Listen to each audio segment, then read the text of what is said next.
Hey y'all, it's time for Rolling Dice and Taking Names. In this episode, the guys will tell you about Everybody Lies, the new Batman-themed detective game, the new version of Galaxy Trucker, the expansion to Lost Ruins of Arnak, and the Scurry Report is back to review Crescent Moon. And Taste Buds will feature Flaming Hot Mountain Dew, and the boys are thrilled that Grape Pop-tarts are back.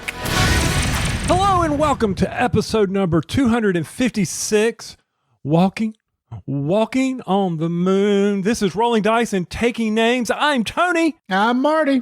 Was that better? Did I come out stronger this time than my NPR? Did. Okay. You did. I appreciate that. A couple episodes ago, you kind of came in on the download, the low, I don't even have a word here. I don't know, but Vanessa copied right after me. She was like talking about all this NPR stuff. See, we were in sync. We knew how to go. You were the one out of sync. Right. That's right. It was the NPR voice. That's right. Walking on the moon. Please, nobody, don't auto-tune that. Don't put that in a segment. Come a jingle. Here it is. You can't put it out there. It's like you can never put like little video clips or pictures out on the web because somebody will meme it or do something with it. So now we found out that people will take audio clips of you singing and do stuff with it. And that is being generous on the singing, because it's not. They were in the Discord channel talking about it, which it's funny what our Discord channel will latch on to. So here we are about, no, I didn't have to do anything. Well, he has no pitch. He has no tone. I'm like, okay, that's fair. That's fair. I completely agree. Oh, yeah. So we're actually talking about, in case you don't know, the Taste Buds jingle that we launched last episode. It's a brand new jingle that Grishny over our Discord channel put together. That's a dog. See, that's what happens when you record in the middle of a good sunny Sunday afternoon is the dog gets to look out and see a squirrel or something and just go nuts. That's okay. He's entitled. He's protecting the home. But yes, Grishny. Yes, yeah, he did an amazing job. And they'll get to hear it again today. That's what I was going to say. That's why I was teasing. You're going to get to hear it again because a listener who contacted me on BGG said, hey, I got something for you to try, and if you can't find it, I'll send it to you. Tony actually found it and got me one, and I'm kind of holding off on teasing it because you got to wait till the segment to hear about what we're going to be tasting in this episode's Taste Buds. I mean, we went down a rabbit hole in Discord about the various disgusting items that should be happening on the show. We're not Rhett and Link. We're not making a lot of money here, people. So here's the thing. That has opened up a whole nother rabbit hole of, hey, will you guys try this sort of deal, right? And Sensei Jeff, who is one of our most active contributors in our Discord channel, amazing guy. I've played Guild Wars with him and stuff. He's a real fun guy to hang out with. He said, have you guys ever tried the fruit called durian? Durian. And as soon as he brought that up, several other people in the Discord channel said, oh my gosh, that's the most disgusting thing ever. Board Game Fangirl, I don't want to call out her name because you may not want her name called out, said, oh, that stuff's not very good, or it's an acquired taste. Julia chimed in and said, oh, yeah, that stuff is pretty awful. So Jeff goes, well, then Marty and Tony need to try it. So what he has done, he has sent us freeze-dried durian, Tony. How can anything be bad with being freeze-dried? How can I know. Well, here's the thing. It's one of those things you'd have to hunt down. It's typically in Asian markets, Asian fruit markets that you can buy this. And somebody sent us a video on Discord saying, look, here's a clip of 100 different people trying it. And most of them thought it was disgusting. So the thing is, though, he said, well, we don't get the full effect if you guys taste this on podcast. You should do it on video. Tony, I've been talking to you about possibly, I'm going to get you this freeze-dried durian. You're getting ready to head out of town, so our timing's not going to work exactly over the next 2 weeks. But everybody, next episode, we're going to announce a live date where Tony and I are going to get on Twitch, and we're going to taste this freeze-dried durian. Sensei Jeff actually tried this on our Discord channel on YouTube. Like I said, thought it was disgusting. You saw his visual expression just, ugh. So we're going to be trying this. I don't know, maybe we'll throw in a couple other decent tasting snacks that we can do during that and save the durian for the very last thing. So this past weekend, a friend of my daughter, she was in town, she's kind of like our second daughter. She was always over at the house. They were always studying together.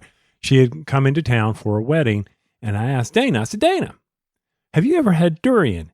And she goes that some people love it, some people hate it. That it's kind of, I said, is it kind of like that asparagus thing that, some people can smell it, some people can't? And she was like, that's probably one of those things that, your taste buds react a certain way to it. And I go, yeah, somebody was telling me it smelled like rotted meat. And she goes, well, I don't get that. And Donna looks at me and goes, you're not bringing that into my house. Well, freeze-dried. So we're safe, right? So it's going to be freeze-dried. It's funny that you say that because Vanessa spent some time in the Philippines during college. And she went, yeah, I've had durian. What's the big deal? Here's the thing. She ate balut, which is, do you know what that is? I think so, but go ahead. Partially formed chicken inside of an egg that's left out in the sun to rot. And then you punch a hole in it and suck out the juice on the inside. And why? Why would you do this? I don't know. She said it tasted delicious. Well, so when I hear things like that, it always goes through my mind. Why would someone even think, let's try this? That's like, millions of years ago, so I said, I got an idea. It's like, what?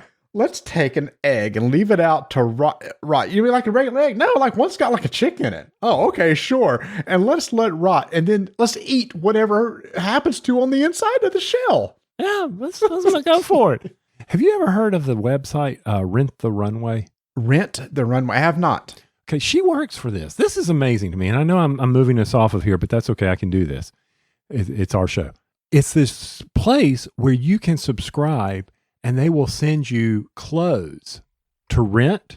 It's female clothes only.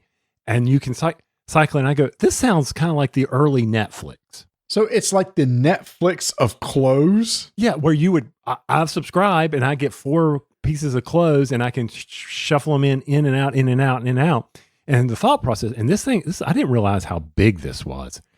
And we were talking about it and I was like, okay, this is very interesting. She goes, yeah, a lot of newscasters, because they don't want to constantly be buying new clothes. So this gives them the ability to change out their wardrobe. The female always have a new dress, always have this, or formal wear, or stuff like this. And I go, now wait a minute, but it's only for females. So I came up with an idea. I said, rent the t-shirts. I've got 150 t-shirts downstairs. You and I probably, between us, we could probably do rent the t-shirts for men. I want to go back to this original idea. Okay. So the clothes that you're getting have been already worn by somebody else? Yeah, and it's a focus on sustainability and, so if okay. Huh. No, we could do it. So I have like 4 drawers of t-shirts. Exactly. So yes, I 100% would be in for a rent the t-shirt. Yeah. You go out, you subscribe. We send you 3 t-shirts a month or whatever the subscription rate is. And you can have all these really cool t-shirts. I mean, get around. I'm like, why can this not be a thing? It was very interesting. These are ideas. I'm like, why did I not have that? My best idea is about a bakery board game. And if we ever legalize a substance here in North Carolina, I'm going to have that as part of it down at the beach. BB&B at the B. BB&B at the B. Mm-hmm.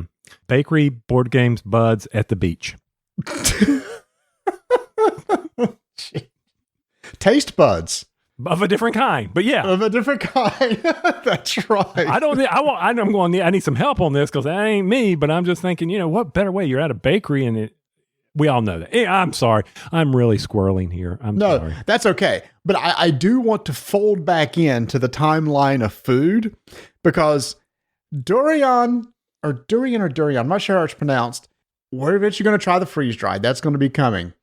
However, Tony, if anybody's ever listened to this show before in the past and we get on the subject of Pop-Tarts, oh yeah, I always lament my favorite flavor of all time being discontinued many years ago. As a child, when I went to the store and wanted a Pop-Tart, there was one flavor that I always wanted, and that flavor was grape. Mm-hmm.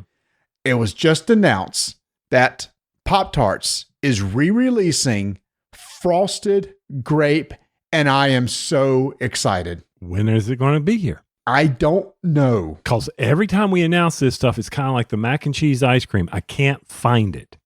I can't get this stuff. So I'm excited. They announced I think it was not Snickerdoodle Pop-Tarts, but there was another flavor coming out. I have been looking every week at the grocery store for these flavors. So if I see Grape Pop-Tarts, I'm on it. So here's the thing. I'm on their website and it says where to buy. And right now, nobody near me has it. So it's not around here yet. So maybe this is just recently announced. Look, y'all, I never eat Pop-Tarts. I do not, because they're full of stuff that you shouldn't eat. But I will be trying a frosted grape Pop-Tart because there's nostalgia written all over that yumminess in my mouth. I still eat them to this day. I love Pop-Tarts. I love Pop-Tarts. I love them. But if I have them in this house, I will eat them. And I should not do that. So the best thing if I just don't bring them into the house. Luckily, since we've become empty nesters and the boys kind of lived off Pop-Tarts, they haven't been in here in a while. Oh. Well, I mean, I brought you that one. What was it? The waffle flavored ones? You did eat that. Yeah, we did eat that. That was for a taste bud segment. So, in fact, you know what? We find a frosted grape. I'll save it. We'll do a taste bud segments to see if it's as good as I remember. Now, we've got a segment coming up. We got to play a game called Crescent Moon recently over at the house. And we got to taste some incredible food from my wife. She made this amazing lemon cake. And we'll talk more about this later. But one thing that happened is when we finished up playing, you and Nate looked at me and looked at me and Mark and goes, "Hey, let's play Magic Commander Deck." And I'm like, "Really? Oh, let me see if I can go find it." Nate goes, "Oh, don't worry. I've got plenty." I'm like, "Fine. Works for me, Nate." So he goes out to his car. He comes back with an industrial size book bag full of Magic cards. No, I think it's a suitcase. It might be. I think it's a small carry-on luggage. It could be. I'm like, "Holy cow, dude." I was like, "Yeah, sure. Just tell me what I need to do with this deck." And so here's the thing. Cut to the chase. We play this, and I'm just not enjoying it. Now, don't get mad at me. Don't be yelling at me, y'all, from this standpoint. Why can you not enjoy this? Why can you not love it? Because I love playing these games. We played Lord of the Rings. I love playing card games. It's what got us started in this. But I think, Marty, one of the things is that there's just so much going on with some of these cards that it just doesn't sink in with me. Mm-hmm.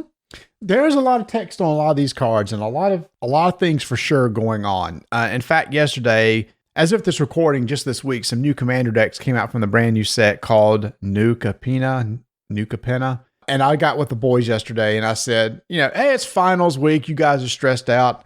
How about if I buy each of us a Commander deck? And we went out to probably the best local game store we have here in Charlotte, Mighty Meeple, and hung out there and played a couple games of Magic. And as I'm playing this, I get it, Tony. I'm reading, a wall of text on the cards. There's this whole concept of voting. I'm like, okay, we're going to go around the table and vote to either investigate or I can't remember one of the other things was. It was either you were going to get to draw a card or add a treasure, which can be used as mana. I didn't know the concept of voting existed in the game. And Travis was like, oh, that's a good card because you get an extra vote on everything. That means you could build a whole deck around voting. Okay, so yes, no, I totally get it. If you don't play a lot, there is a lot of text on the cards that you might need to hand to somebody and go, could you just tell me what this does? But the more you play, the more it kind of sinks in, the more you're able to interpret the cards yourself where you don't need the help. And so Nate gives me this deck and it's all about tokens. And all these tokens are floating around. I'm like, how do y'all know what I couldn't keep track of all of it. And I'm like, God, I just felt old. I hate to say, I did. I was like, I don't know, just here. But Nate's like, well, you need to do this, you need to do this, and you need to do this. And I was like, okay, I can understand that. I understand what I need to do as far as the chaining of it. But then it's like, okay, well, now you can send them all attack and do this. And you got to get to the rules. And that's why I understand now why Magic is such a strong community. Very much so. And in fact, Commander has really taken off. I was talking to my son Travis, about this yesterday. He said, honestly, about 2018, he said, Wizard of the Coast really said, okay, this is a popular format. We're really going to start pushing it now. Started coming out with a lot of Commander decks. Right as he said that, I looked around the open gaming area of the store, and there were probably 5 concurrent games of Commander being played with 3 or 4 people. Not regular Magic, but the Commander format. And I said, why is the Commander format so popular? One of the appeals of this format is that it supports 3 and 4 players. And he said, so what's happened is it's become more of a social game. So you guys, you like to sit down and play board games, right? Sit down with 3 or 4 people. That's fun. 4 friends sitting around just having a good time. He said, now with Magic cards, you can get that same feeling. Just 4 buddies hanging around, throwing some cards on the table, just laughing, having a good time, having a few drinks, some snacks and everything. And he said that this format really supports that. So it's become more of a social game than what it used to be, which is very much a 1 versus 1, very competitive style game. I can see that. And it was. And like any of us, we really didn't care who won because Mark and I were sitting there like, whatever, you just tell us what to do, Nate. Nate's like, well, you need to go attack here. You need to go attack here. Well, I think Nate really wanted to win. But I was like, okay, let me take you out. And you had some angel of no death card going over there so no one could beat you. And I'm sitting there, I had a bunch of trees running around and I have no idea what Mark was doing. No idea other than just hitting each. Mark was there, like, okay, you take some damage, you take some damage. Yes, this is one of those things after you play a board game, kind of like what we do on our Thursday night game nights where we go and we can sit there and probably finish up a game like we did the other night. And it's like, 30 minutes. Do you want to go home? No, not really. Well, I should, but no, I don't want to. God, I'm glad Donna doesn't listen to this. And say, okay, let's just throw these decks out there and see. And I think that's the idea of why each of us maybe just throw a deck in the bag, because if there's time after, and if it's a deck you already know, right, Tony? So let's say I think you've bought a Commander deck or 2. Mm-hmm. If you just use that one over, eventually you've seen the cards, you know how they work, and it just flows, really quickly. I haven't bought a lot of Commander decks. I did this so I could spend some time with my sons, and I enjoyed that and everything. I am interested in the next set, which is about Baldur's Gate, Dungeons and Dragons. So I think that would be fun to maybe pick up one of those Commander decks and see how they play. And I think if I buy another one, because the 2 I bought were the cheapest ones I could on Amazon, and Nate had it there, and he's like, well, here it is. Why don't you play it? And I've upgraded it a little bit. I'm like, okay, I'm glad I didn't open this one up because I did not like all that token stuff. I'm like, so maybe that Baldur's Gate, maybe there's some theme that I'm going to enjoy, like a dwarf smashing somebody. I don't know, whatever is going to be the theme of these things, but it's something I can look forward to. But yeah, I saw that as you posted the Commander. I was like, that was taking me back to when we had game day over here. I was just like, man, why is this not sinking in? But you're right. I just need to concentrate on that. I'm parched, but we got to get rid of one more thing that came. Got to get rid of. I don't know if we need to get rid of it. No, we don't need to get rid of it. We need to talk a little bit about it. Tell me a little bit about what you handed off to me and said, go learn this. Yeah, that game Undaunted that we really enjoy by designers Trevor Benjamin and David Thompson. I've heard of them. They're, Yeah. Undaunted, one of our favorite game series. Well, guess what? They have a new game coming out on GameFound. It's a solo game, and it's called Resist. You and I got a prototype of it, and we're just going to do a little preview of what we think of the game, and it's going to be launching on GameFound on May 12th. Well, Tony, one thing we like about the games from David Thompson, Trevor Benjamin is the historical theme. And this one has like a theme I didn't even know anything about. Well, so Marty, this was back during Spain's Civil War. All right. It was, Spain's Civil War, 1936. General Franco was going through the land, oppressing the people. And then this resistance formed up. And they're trying to take back Spain. They're not, the Civil War was devastating to Spain. And if you remember, that's where Hitler practiced his his blitzkrieg on the people. It was just a bad time. And so you are the resistance fighters. You are trying to weaken Franco's hold. To me, Marty, this game is the solitaire nature. So first off, that's what sold me on this game. It's solitaire. It's a quick game. It's that lunchtime game. And another thing about this game, and I'm just going to go ahead and say it, is it's an ass whooper. Okay? Yeah. Well, one thing I like about this game is, I guess if you're really, really good, you can win. There's no win. Finish the game. Yeah, you got to beat 10 missions. You could finish the game in theory. But lots of time with this game, as you're playing it, you're basically get to a point where you could say, I'm just going to stop because there's a couple lose conditions that would cause you to automatically lose. And at the end of a round, you can just say, I'm going to stop right here. What's my score? And there's a little chart in the book that tells you how well you did based on your score. So it is kind of like, I'm going to see how far I can go before, can I beat my last record? No, I failed. I'll try it again. But it sets up really quick, right? I mean, you just got a deck of cards that you're going to draw from. Here's one thing. You read the rules and you think it's a deck builder, but it's not really a deck builder per se. No, there's no deck building to this. It's built during setup. You might be able to draft more cards later on certain events that occur, but other than that, it's a deck manager. When this game hits the table, the key difference that people need to understand is people are hidden or they are revealed. And depending on how they are played will determine certain aspects of the game. A round is very simple. You plan your actions. You decide which mission you're going to go on. You attack. You hopefully will defeat the mission or defeat some of the enemies. You clean up. You recover back to the top. Mm-hmm. And I mean, there's a couple losing conditions, one of which is, as soon as you lose to 2 missions, game over. You draw 5. And losing a mission is basically attempting it and not defeating it. That's right. So you've really got to know. And it's not like you come in there with some really big cards and you can just wipe the floor. When you reveal someone to fight for the resistance, they are now discarded and out of play. But if they remain hidden, they can come back and fight another day.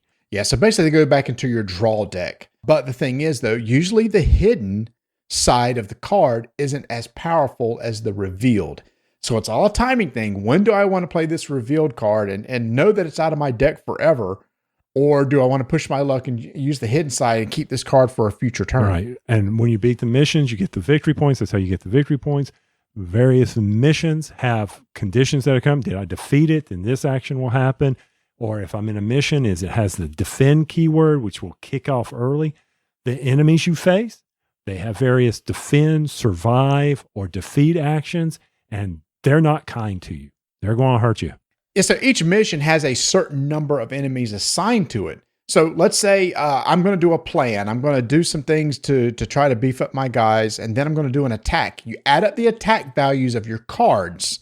You pick the mission that you're going to attempt. You see how much damage you need to do to that mission to defeat it. But if there's any face-down enemy cards, they flip up. And then, like you said, Tony, you got to deal with those. Some of those are nasty. It's like, if they survive, you need to draw survivor cards, which is another losing condition of the game. There's a stack of cards you draw, and if the sum of the number of survivors that you draw is equal to 5, the game also ends. Civilians. You're killing civilians. They're not, they're survivor cards, they're civilian cards. Just so I don't want to pay $5. Sorry. I'm not paying $5 here. Yeah. So there's the other condition.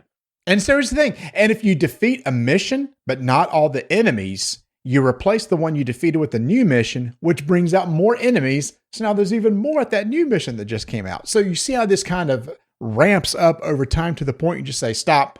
I'm just going to see what kind of score I got and see how well I did on the chart. So what's the key about the 2 decks? The hit, there's the one you draw from, and then there's the recruit deck. And then you've got to move people over because as you're discarding them, there's not that many options to bring people over into the recruit deck. Or from the recruit deck. I'm sorry, from the recruit deck. I'm messing up the terms. I've played it a lot, and unfortunately, I think that's one thing about the game. Once you get the gist of it, the terms just wash away. I know what I'm doing. I'm going to play hidden cards and revealed cards, and I'm going to pull from this deck or this deck. Marty, I played this multiple times, and when I say multiple, I think I've gotten up to 6, and I'm still not very good at this. It's a tough game, and that's what makes it good, right? So if you're going to look at backing this game, just know that, after a couple plays, I'm going to end up beating it. No.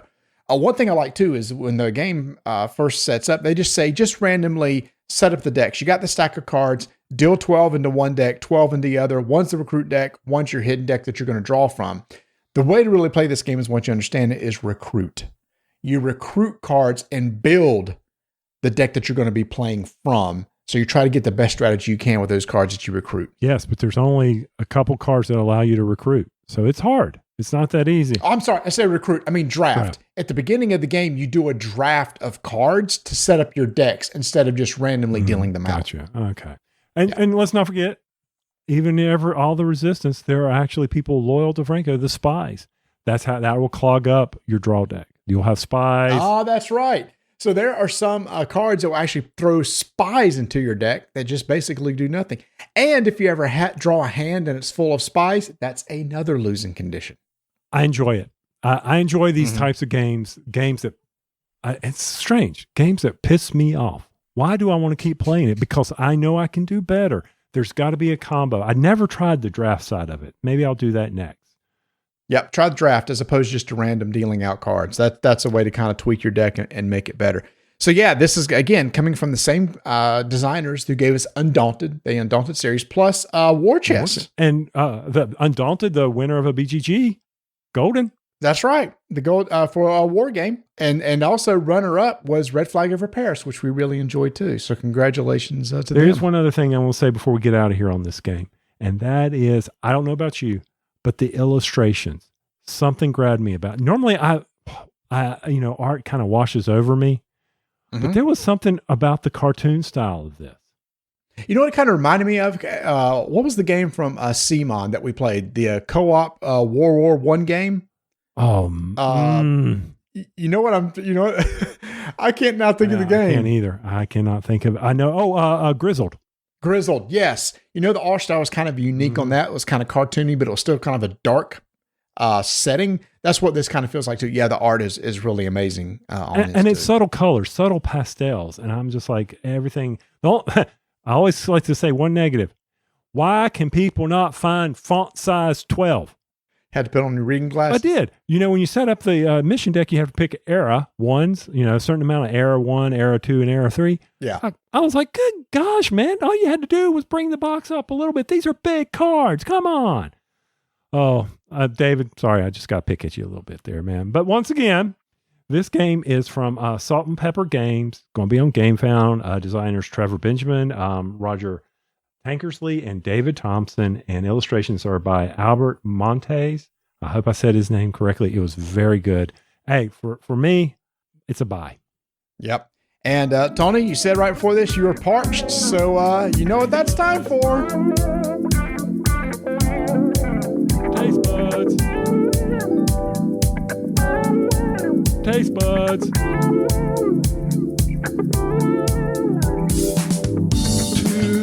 Incredible stuff. Taste buds. Two incredible stuff. Taste buds. Oh, it's so good, Tony. Several people on Discord and even on Twitter said, okay, it's an earworm. It's an earworm. It gets stuck in your ears. Two incredible stuff.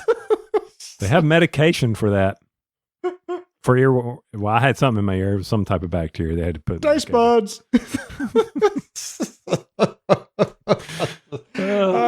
sorry. That it just tickles me every time. All right, Tony, you said you've been parched. I'm parched. We got a drink over here. Whoa, this is the one that was teased to me by a listener on BGG.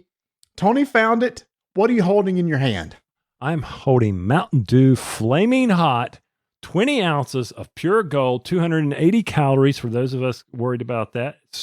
Serving size is one bottle, so you got to count for 280 calories today, man. Not that you're going to be drinking it all. We've got to save some for, of course, our lovely wives. I've heard some things about this. I've heard that it's not as hot as they want you to believe with this little flaming red guy on the label. So I'm excited for this. It says caution, flaming hot. It does say caution, and then it says with a blast of heat and citrus. But I'm looking at the ingredients. I see nothing that would give any. There's no pepper or anything. I was looking for cayenne or some sort of pepper, something. I see nothing. Looking at this, it looks like there's a picture of a lime on the bottle with flames coming out the top. So I'm expecting some sort of lime flavor in this thing. It is red. It is bright red. Mm-hmm. I don't know what to expect on this at all. I don't either. And I'm excited they had it on sale in the cans. They actually got the cans coming in now. They took up the space of Spark, which I think my wife will have a hissy on. Uh-oh. Yeah. She likes that Spark, doesn't she? She loves that Spark. So, but I'm ready to taste this. Are you ready to give this a shot? Yeah. Now this is a bottle, so we're not popping the top. We're taking off the lid here. Oh, there's a little bit of a pop there. All right, here we go. First, the smell test. I smell nothing. Well, red. I smell Lime. Definitely lime. Yeah, I was going to say almost like a Sprite. Mm-hmm. Or cleaning solutions. Pine Sol. Mr. Quinn. It is. Mr. Clean. It smells like something I would use to clean the countertop. That's not good. No, fantastic. Well, that's what they say about Mountain Dew. It can run right through you. Just saying. It's true. Here we go. You ready? Let's do it. All right. It's got a little something. I get the burst of citrus at the beginning, and after it goes down, there's something that's causing, I guess, a little heat on the back of the throat. That's what I feel. That's what I got. The exact same thing. A little heat on the back of the throat coming through.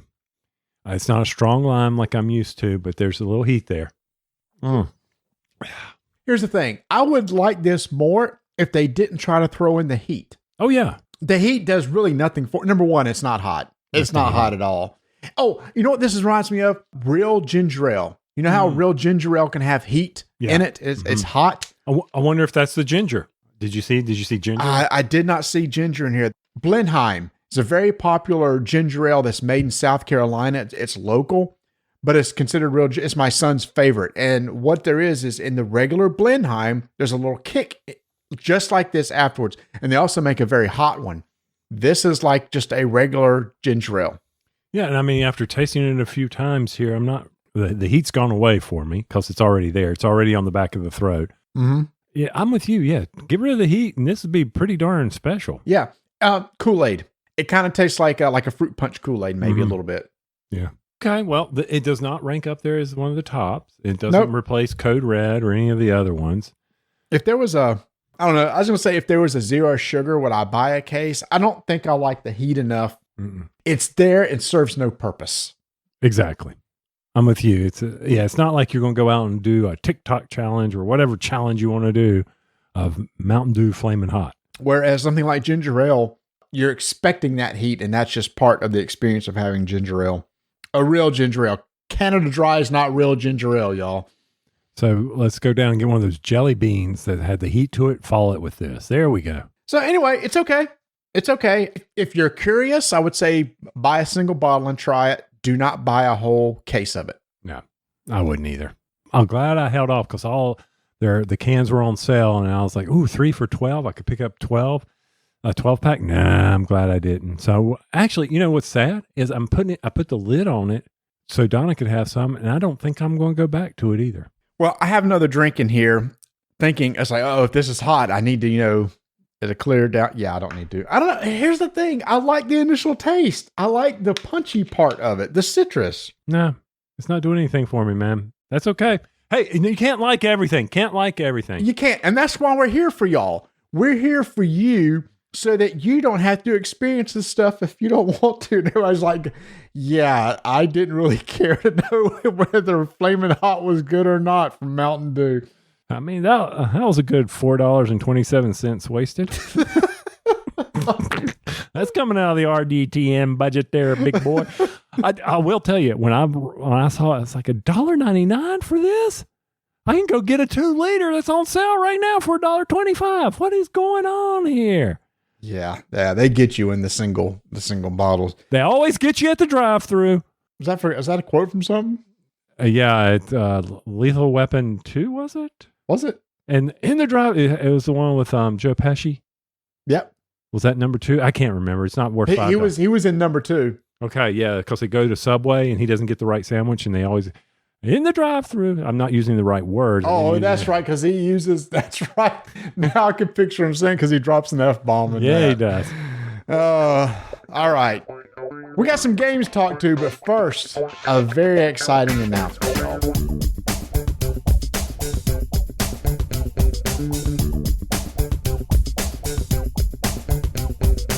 We've told y'all this before. We used to love collecting baseball cards.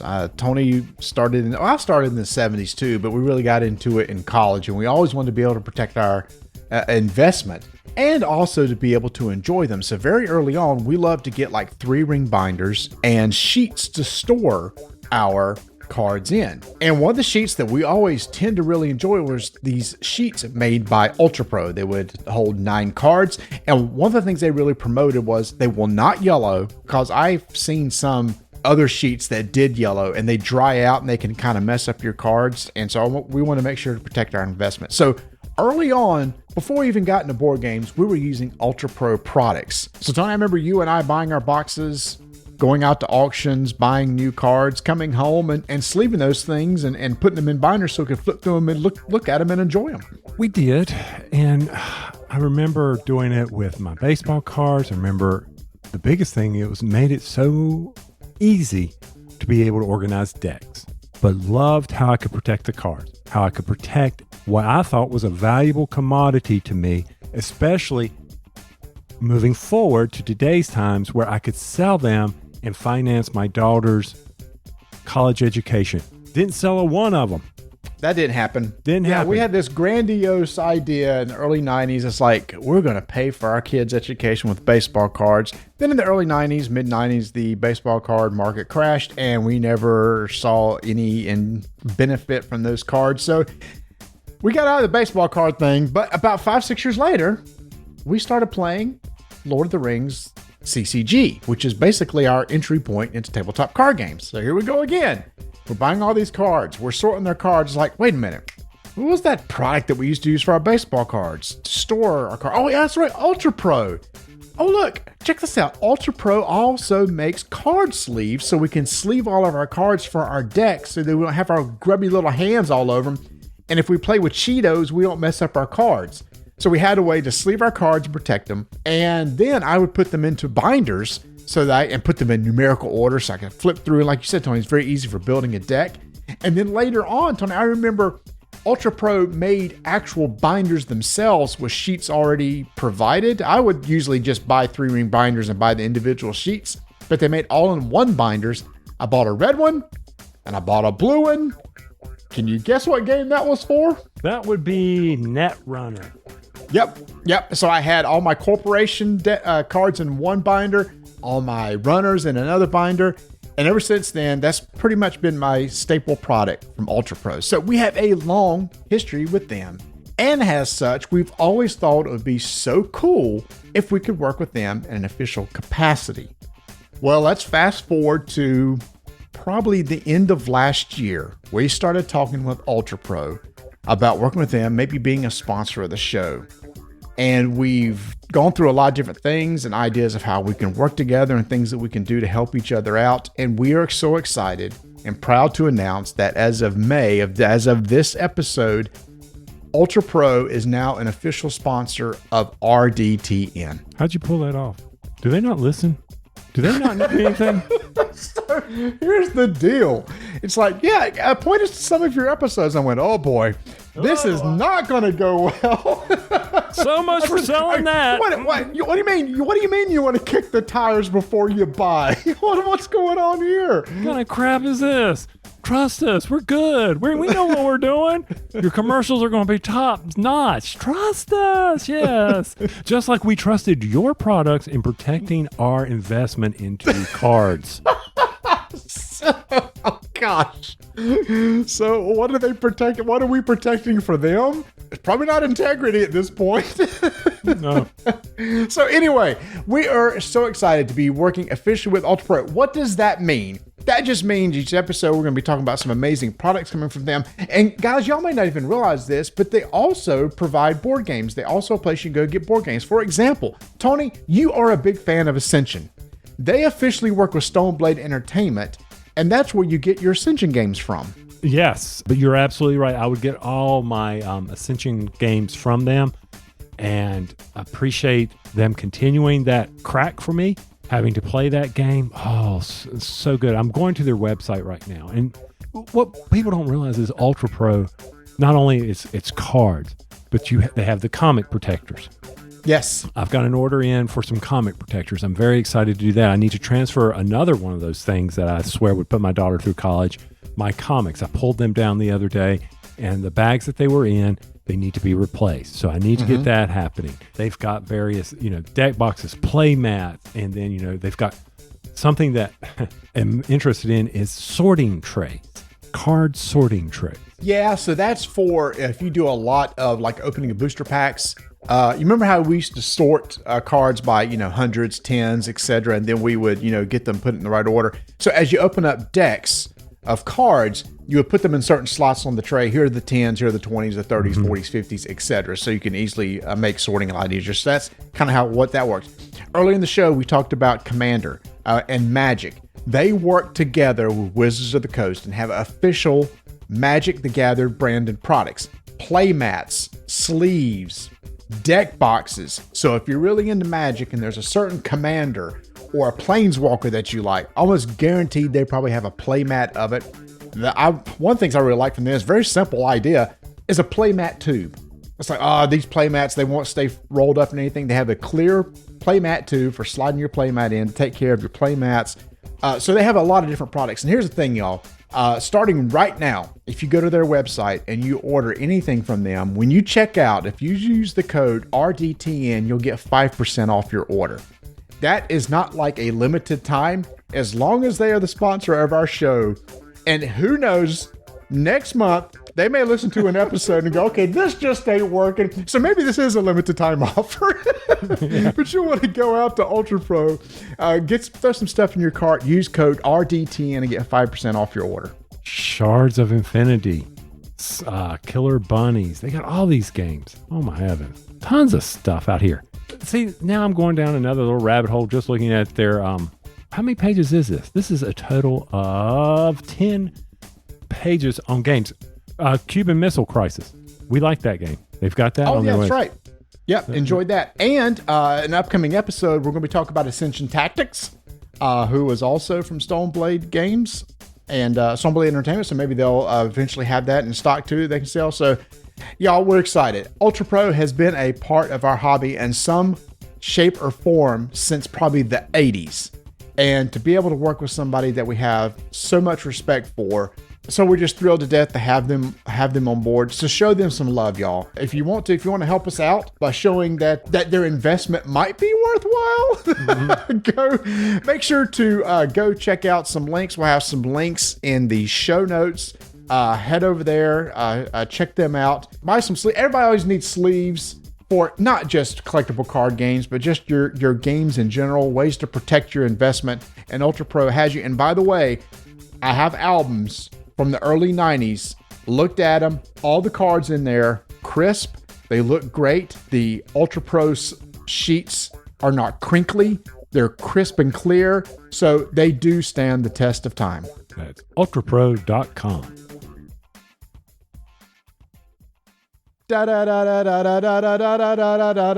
Batman. Whoa, kick it. The needle got stuck. And then if the needle got stuck, it'd be Batman, man. Oh, y'all, we've been talking about this for months.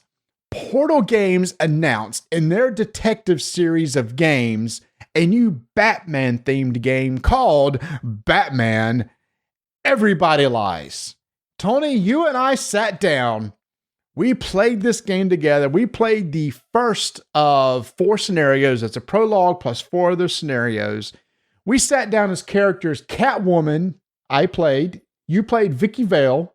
Mm-hmm. And we were out to solve a mystery in Gotham City. And that's all we're going to tell you about it. It was a mystery in Gotham City. That's really all that we could tell you about it. That's true. Because the thing about Batman is, guess what? It's like with every detective game, you want to keep these things secret of what the story's about and everything. But what we can tell you is, if you enjoyed the detective series of games and you enjoy Batman, then I think this is one that you really need to check out, because I think, Tony, they really did a good job of bringing you into that universe of Gotham. The art was amazing. I actually asked Ignacy, I said, okay, we played the game, and there's some scene cards in this game that's like comic book panels from comics and everything. I said, did you get DC artists to do these? He went, no. He said, I just had a good artist here that could do that for us. It's like, well, dude, I said, it looks like it came straight out of the comics. So he's really pleased with the art.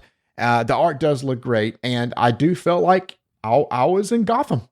What are you going into when you start playing this game? First off, you're not Batman. as Marty said. There's 4 characters that you can be, and one of them is not Batman. Yeah, so you have Warren Spacey, Mm-hmm. Vicky Vale, Harvey Bullock, and Catwoman. Yes, but you will come across various characters from the Batman universe, like Batman. So if you think my singing's bad, you should hear my Batman impression that Marty got to listen to a card that we were reading. I was Batman, and I felt so bad for him. It was good. So No, it wasn't. there's in classic detective form, there's different locations you can go to. Mm-hmm. One of those is the Batcave. Yep. And, Batman. And I guess, Tony, everybody knows where the Batcave is. You got Vicky Vale walking up into the Batcave.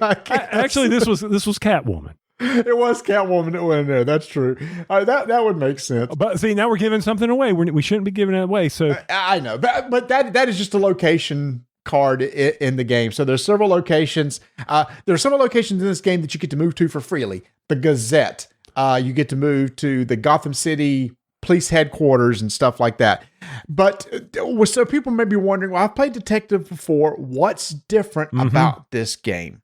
One thing is it may be streamlined a little bit. There's really only, when you go to the website, just like every other game, you must have an internet access to get to the back computer or the computer that you're going to be using to play the game. And you're going to enter in file numbers. And that's the only thing you're going to be entering in. There's not like fingerprints or DNA or analysis or anything like that. It's strictly file numbers. The game is driven through cards that you'll read through. And at the bottom, it'll say read file such and such. In classic detective form, you take some notes, you write down some stuff. Usually at the end, you'll get some investigation tokens. And that's kind of your main resource, Tony, in the game to be able to move around the city or to be able to trade in tokens to get special character tokens, which, Tony, is actually one difference in this game is personal objectives. when you start out the game, you have a personal objective. Mm-hmm. But I want to build on what you said there as far as what's different from the other detective series.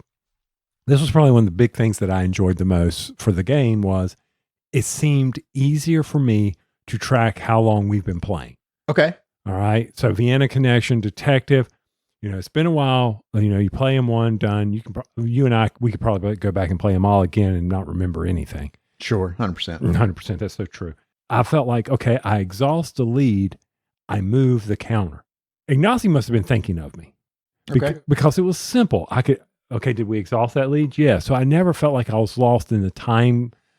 I guess in Detective, there was this complexity of moving the cars around and getting to the locations. Here it was simple.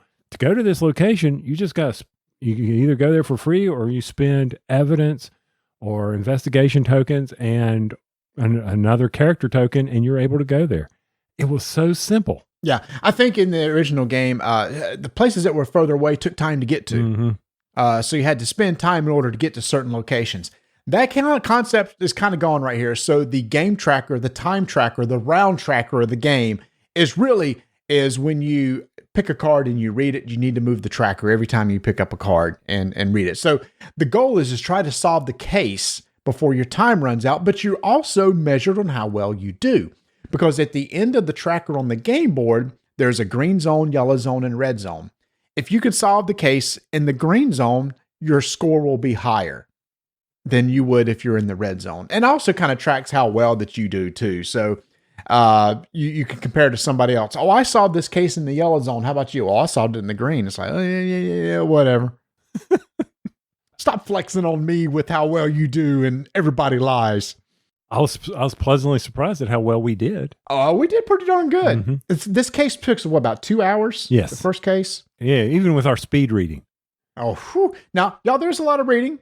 This is typical, a lot of reading of the cards, but also a lot of the files that you're going to open up may be newspaper clippings. So you're reading maybe some newspaper articles or other letters and stuff. Again, I don't want to reveal too much, but it's when that you go to the computer, there's a little bit of more data that's given to you, and you're, again, trying to piece together an objective, a main objective for the scenario, plus personal objectives. And the personal objectives, that new thing I really liked because it could create a little tension within the group. And here's what I mean is when you want to work on your personal objective, you need to have your character token that you can turn in. To get your character token, you need to turn in 2 investigation tokens. Well, remember what I said? Those investigation tokens are kind of the main resource of the game.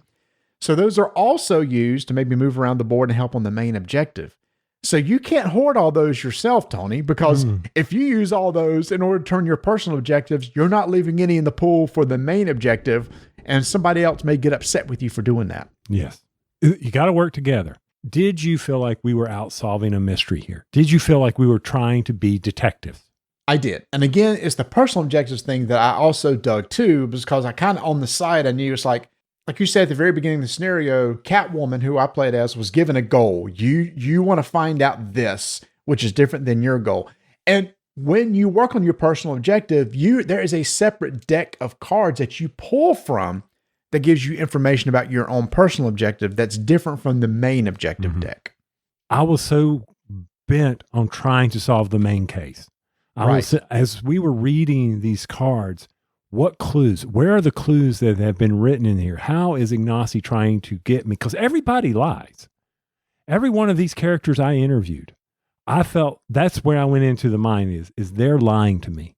They're not telling me the complete truth. So I guess having watched so many crime shows on CBS that I'm sitting here in that mentality of, I can't trust anybody that you're reading to me. Right. Okay. And when you play these games, if you don't listen intently or get engaged from that standpoint, you can get lost in the story. You may not pick up on something. So you got to pay attention. That's very important in these games. And I know some people have talked about it in the past and, I wasn't as engaged. You're going to get out of this game what you put into it. 100%. And I also think the group that you play with will also make a huge difference too. To me, like I have the same feeling with this game I did with Original Detective. To me, this is get some friends over, get some family over. This plays from 2 to 4 players. So you can get up to 4 people over. Order some pizza, be able to have a place that you can spread out a bunch of evidence cards that you're going to be reading everything, and just enjoy yourself for a couple hours and just get into it. If you want to, role play a little bit. There's absolutely nothing wrong with that if you want to really get into the character and in the scene. But like you said, the more you put into it, the more that you'll get out of it. And don't make it so mechanical. Just enjoy it. And you do need to take notes. Tony was scribbling notes for 2 hours, basically. It's like, wait a minute. This person sounds familiar. And you just scroll back through your pages, go, yep. Early in the game, you mentioned this person right here, and this person was blah, blah, blah, blah. I don't want to say too much. It's like, oh, that's right. So that person couldn't be blah, blah, blah, blah, blah, blah, sort of deal. Mm-hmm. So all that you need to, over a course of 2 hours, to be able to track and coordinate all this little bits of information that you get, because at the very end, when you're saying, okay, do we think we have a solution? Let's go to final report.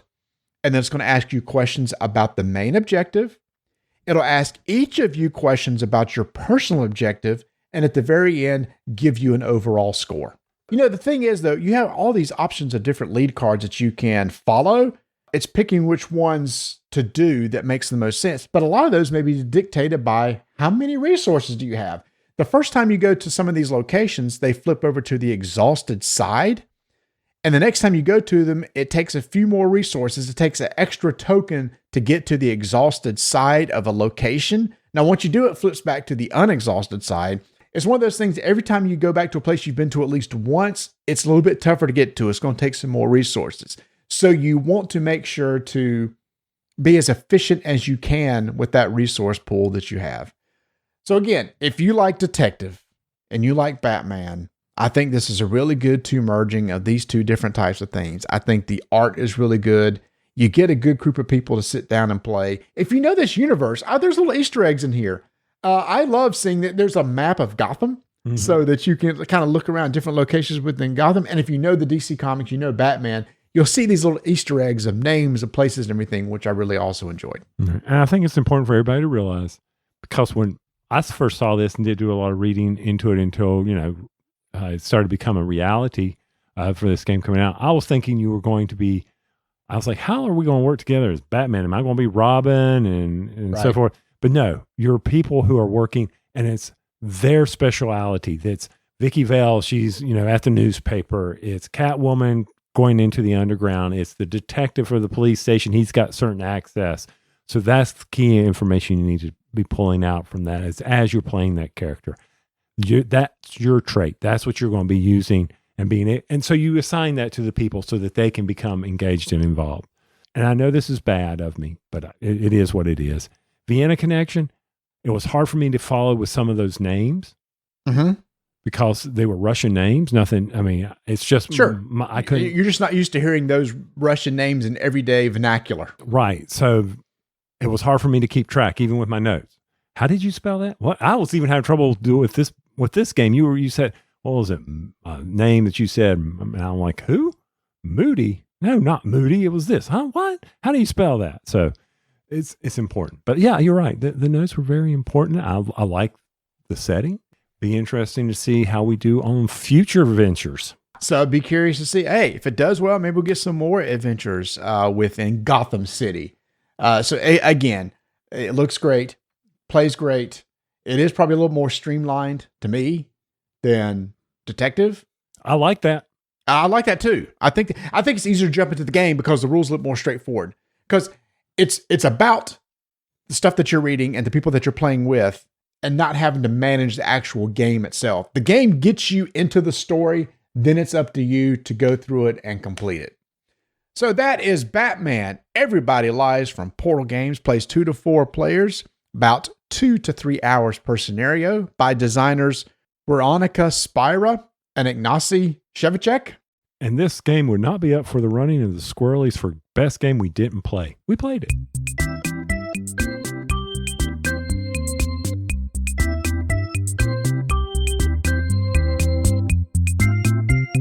All right, you just heard us talk about Batman Detective, so you may be wondering, so where can I get this and pre-order? Well, you can head over right now to portalgamesus.com, which will take you to portalgames.pl/en if you speak English, and you can get the game right now.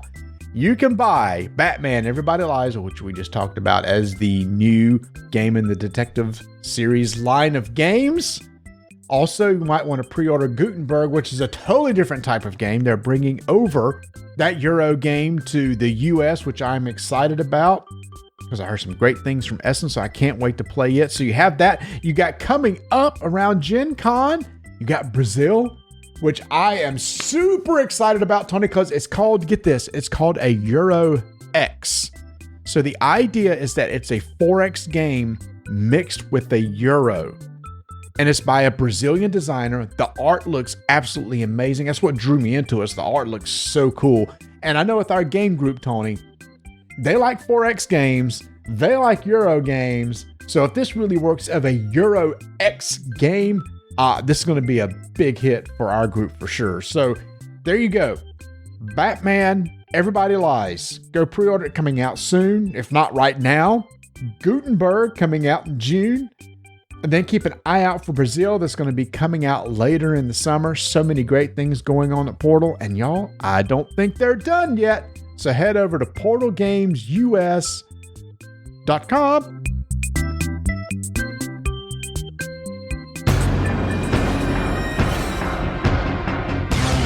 Five-minute initiative begins in 3, 2, 1. We got on the table a game, a blast from the past. Galaxy Trucker from Vlado Shavato from CGE. Here's the rules. Build a ship, explore the verse, collect victory points. All you need to know about the rules, Marty, because there's a lot of things about putting your ship together and you got to follow those rules. Yeah, so it's really interesting.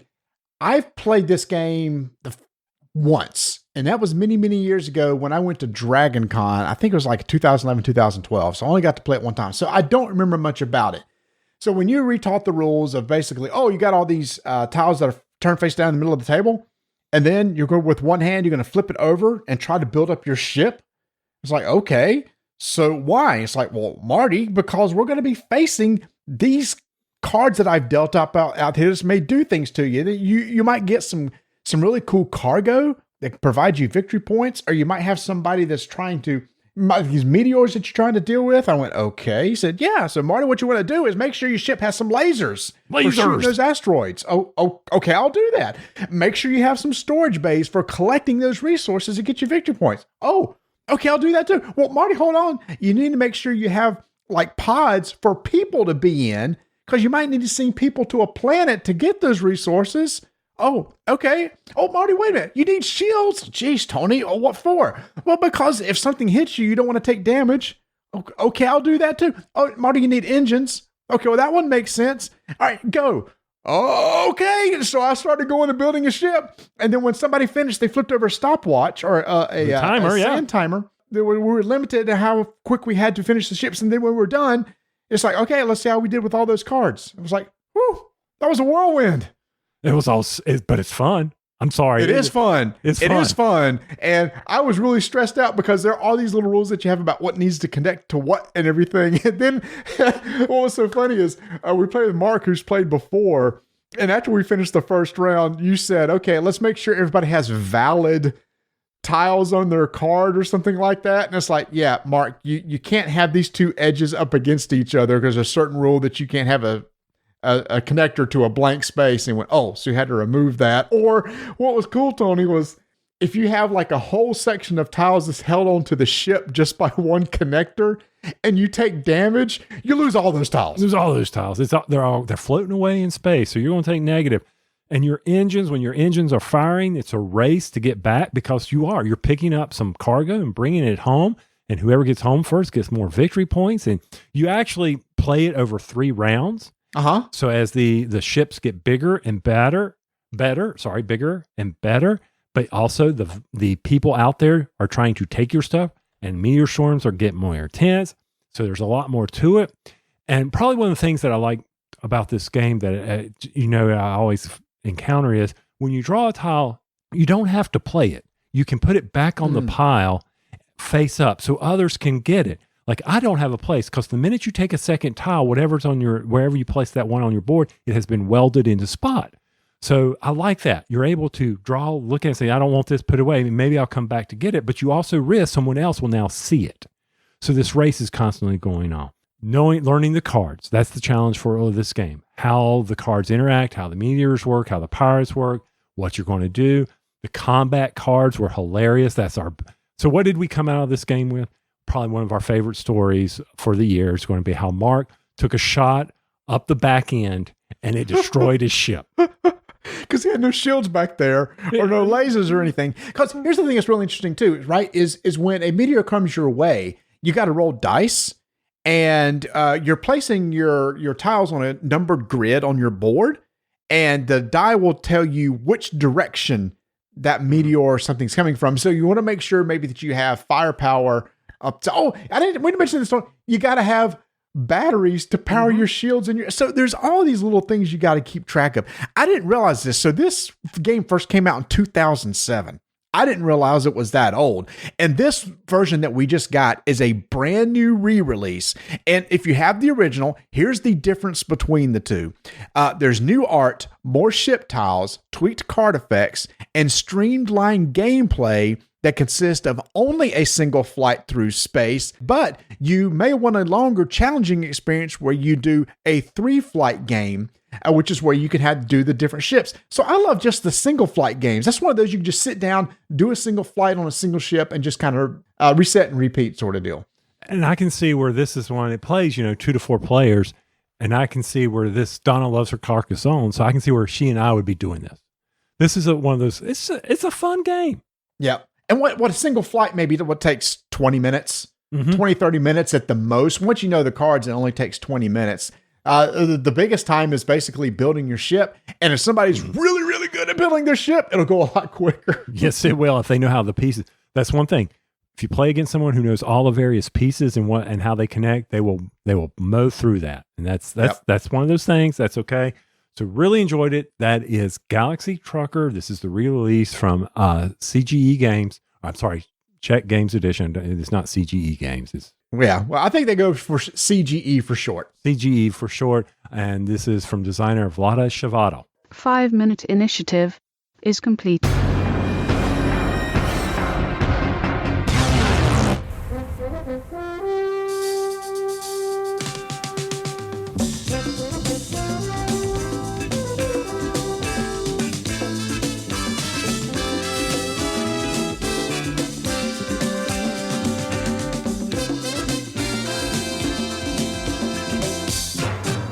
Marty, I was so excited to have people over to the house to play one of the games we're getting ready to talk about here. I got to show off my Gametopper to the Scurry reporters, Mark and Nate, and I was able to throw it out, get the table out, put it on top of another table so you wouldn't spill a bunch of stuff. I had that Gametopper all scotch guarded so you wouldn't tear it up. And my wife was excited. She made y'all lemon cake, and I knew it wouldn't stain the Gametopper because everything was done, and that game looked amazing on the Gametopper. Why am I talking about the Gametopper?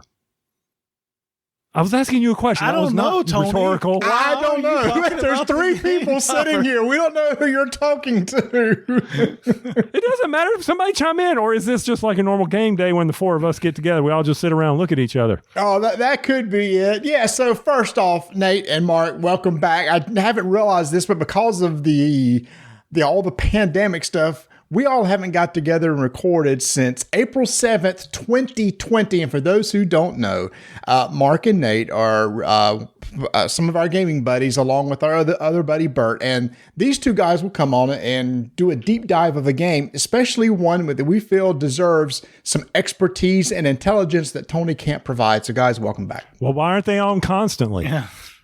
Well, that's fair. That's fair. That's an actual point there. So yeah, y'all came over. It was a great day of Are gaming. you going to let them talk, Tony? No, I'm trying I'm to not. throw it to them to let them talk some. Mark, kick us off. All right. Well, thanks, guys. It's good to be back. Yeah, and Tony, yeah, we had a great time playing at your house. The Menor cheese was excellent. The lemon cake was excellent. It was great to play on a Gametopper. That really just makes a game day. To have that there, to hold your cards, have the cup holders and the felt on the table. It was really nice. Really enjoyed it. It's great to be back among other people getting to play games. Hey, I was just glad y'all came over. I mean, it was a great day until that very last. Well, it was a great day for Nate. He continued his streak, Marty. Yeah, and we'll get into that too. But yeah, so why are we talking about Gametopper? Number one, because we enjoyed our experience on it. That's the first time, Tony, I've played on the one that you have. And I remember when I first sat down, it's like, I've got a drink. What am I going to do with this drink? And you said, well, here you go. I put this little attachment into the rail here, and you got a little cup holder. And I was like, ooh, sweet. So we all had those. So it was very nice, very sturdy. And the reason why I talk about it is because there is a Kickstarter going on right now, and it's going to go through May 27th. Now, Berkey, who owns Gametopper, said this is his Kickstarter 3.5. This is only a very short Kickstarter that the focus is going to be on the Mycroft, which is a 4x6 table, their largest, but now the leg kit is compatible. And now all of us have talked about, it's like, Tony had it on the table and everything, but it was a tad tall. We said, we wish this was a couple inches lower. Well, guess what? If you buy a Gametopper, you can buy a leg kit to attach on it and get the perfect height for yourself. I didn't have any issues, but I'm not short like y'all. Well, that's fair. Oh, that shut him up right there. I shut it down. That's happened right there. I got nothing. I mean, apparently you are correct. And what game did we get to play on that incredible Gametopper? That was Crescent Moon from Osprey Games, Marty. It took up the whole table. I'll give it that. Here's what's interesting about it. It took up the whole table, but it wasn't the map that took up the whole table. The map was actually pretty small. It's the card market that took up the whole table. Yeah. So this is from Osprey Games, the designer, Stephen Mathers. The artist is Naveed Rahman. I would especially want to mention him because this has a Middle Eastern Arabic theme to it, and the art style is really a lot like the art style you'd see in the Middle East and everything, and it's colorful. It's just absolutely gorgeous. So a great job from the artist there. And so guys, when y'all read the rules and we were reading this, we're like, okay, this reminds us of some other games. This is a game that has some area control. Each faction's asymmetric. It only plays 4 or 5 players. As we sat down, each of us said, well, this reminds me of this. This reminds me of this. Nate, what did it remind you of? Yeah, so after reading the rules and especially the asymmetric faction like powers, so to speak, the first impression for me was 2009's Chaos in the Old World by Eric Lang. Not all the asymmetric factions kind of struck me that way, but the Warlord in Crescent Moon pretty much, to me, felt very similar to Khorne faction in Chaos in the Old World. So much so that when we went to select factions beforehand, we were like, well, we only need to pick the other 3 because we know which one Mark is going to play, the corn-like faction, right? Yeah, absolutely. And that's I was in quick agreement with Nate after I read the rules, and that's my faction that I play when we do Chaos in the Old World. And I was completely fine with playing Warlord because it was all me, my style.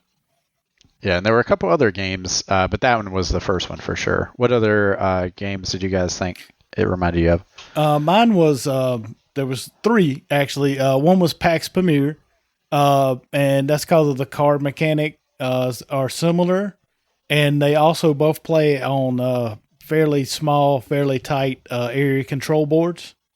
And then it also, the economy reminded me of like TI4 or Rex/Dune, in that, one player seems to get a lot of money. Other players don't really get much money, but they don't really care about it. And then another player gets money from players doing something within the game.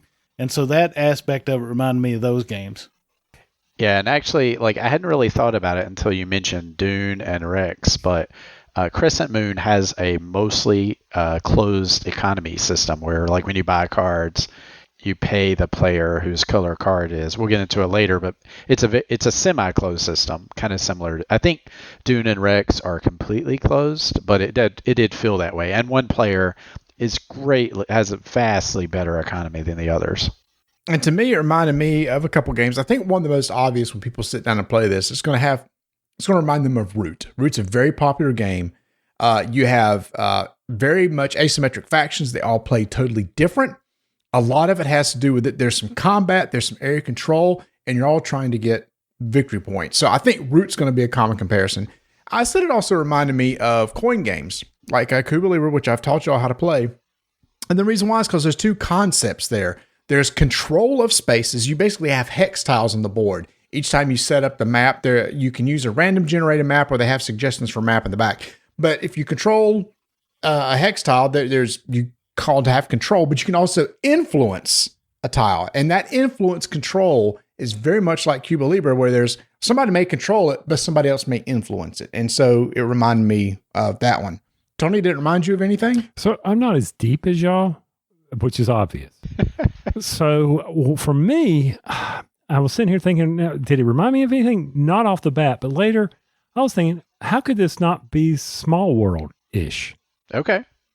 Because you had asymmetric factions, you had area control, you had battles, the map, you had adjacencies that you had to deal with, just like in Small World. And so I'm like, okay, for my simple brain, that's what it means. That's what it reminded me of. No, I'm picking up what you're putting down. I appreciate you, Mark. I appreciate you. So before we get into this, Tony, you are the best at very succinct, concise rules. How do you play this game? Well, which faction would you like me to discuss? Well, just the basic. Every faction plays totally different, right? But pretty much just the basic, what's the turn structure like, and what's the goal here?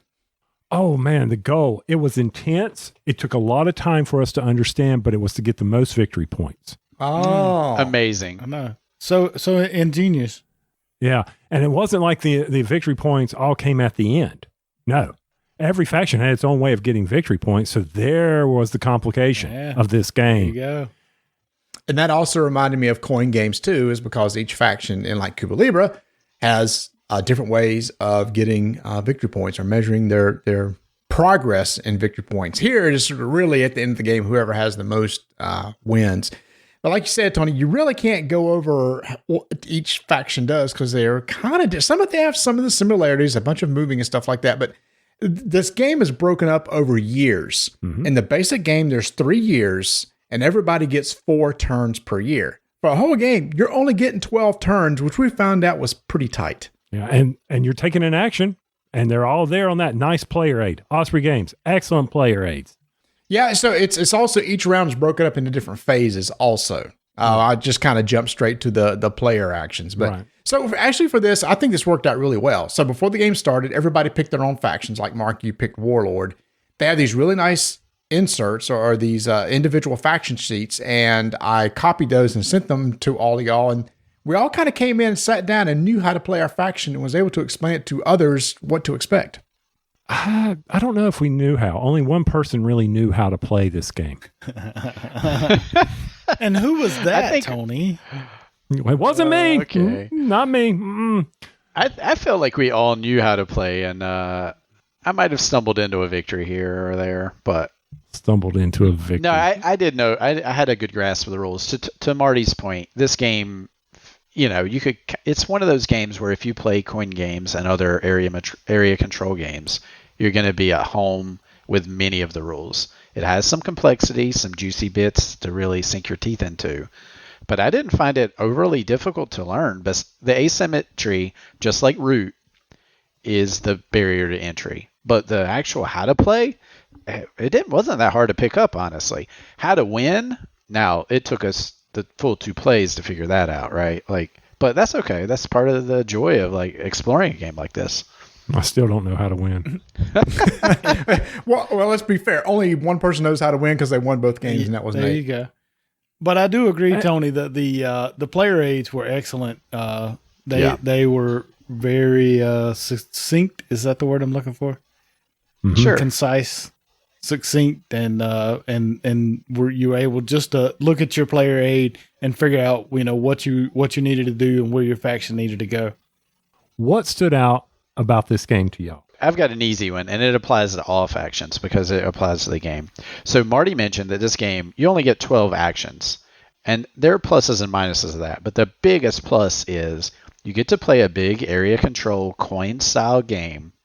Even comparing it to Root is apt, but the play time was very low for this type of game, for the complexity and the strategy that was used. We played, I forget exactly what our play times were, but the first play time was what, hour, do you guys remember? 2 hours. 2 hours for the first one, and then the second game we finished in 90 minutes. 90 minutes. 90 minutes. And here's what's going to throw people off, because if they go to BGG right now and look at Crescent Moon, it's going to say 150 minutes to 180 minutes. Now, we only played 4-player. So if there was a 5th player sitting there, that would be 12 extra actions that were taken. So I did some quick math. In that second game, we did about 2 minutes per action on average. And if we throw in the 5th player and we all average the same amount, then it's only 2 hours. Yeah. So don't be afraid by that 150 to 180. I think once you understand the game, you can get it in 2 hours to 90 minutes because we did it. Now, there is a longer version of the game. You can play one more year and everybody gets 4 extra actions. So maybe that's taken into consideration for the time. But I really felt like to be able to bring this to game night on Thursday or Wednesday and get this done, this kind of game done in 2 hours or even 3 hours is really sets it apart. And it played well. It felt good at that time frame. Oh, I didn't never felt like there was hardly any downtime. Literally, when it comes to your turn, you got your faction sheet. And there's different things that you can do. Every faction has some common ones. Typically, you can move. You've got pieces on the board. You can move into areas. If you move into areas, something may happen. You may have to do some sort of conflict, a combat, or an influence conflict. You can build. Everybody had the option to build buildings and put them on the board. You can, like I said, assault. You can attack other people. Some of the factions you can recruit. Get some more of your military onto the board. But all those actions are tweaked maybe a tad for each of the factions, so they're not all exactly the same. Yeah, and I'll just kind of keep going on my point a little bit. All those actions, and even the phases like the income and prep phase, and the scoring phase afterwards, and all those actions, including the battles, are all very quick. I don't know about you guys, but to me, the downtime for the complexity of actions felt really good and definitely sets this game apart also. It's a little bit surprising, actually, because the board state can change a fair amount. Unless someone's buying cards, the board state can change a fair amount before it gets to your turn. But you're right. We did not have a lot of downtime. We couldn't have with the 90-minute playtime. One thing I think was really interesting too was, okay, so you got typical actions, people call it dudes on the map or whatever. You're moving pieces around on the board. There's these conflicts, which we'll talk about in a second. Took us a while to kind of a couple times to go through the different types of conflicts and how they work, and we'll explain that in a second. One thing we hadn't really talked about is that card market, which is the biggest table hog on there because there's a whole line of cards. There's different values of cards. It's one of those things where the far left has a higher priced cards and the far right's less priced cards. And as you buy cards, they all slide to the right, etc. What was really unique about that was that everybody had their own color card that was associated with their faction, except for one of the factions called the Sultan. And if you went and bought somebody else's card, you gave the money straight to that person or of the other faction. If you bought your own card, you bought it at half price. But what I think was interesting was, Nate, the first time that you played the Merced? Yeah, the Merced. We quickly noticed, like, there are way more Merced cards than any other faction. That faction's probably going to collect more money because of the fact that people are going to be buying that faction's cards. But the Merced is going to have more cards as an option to get into his hand. And they always had a lot of cards in their hand.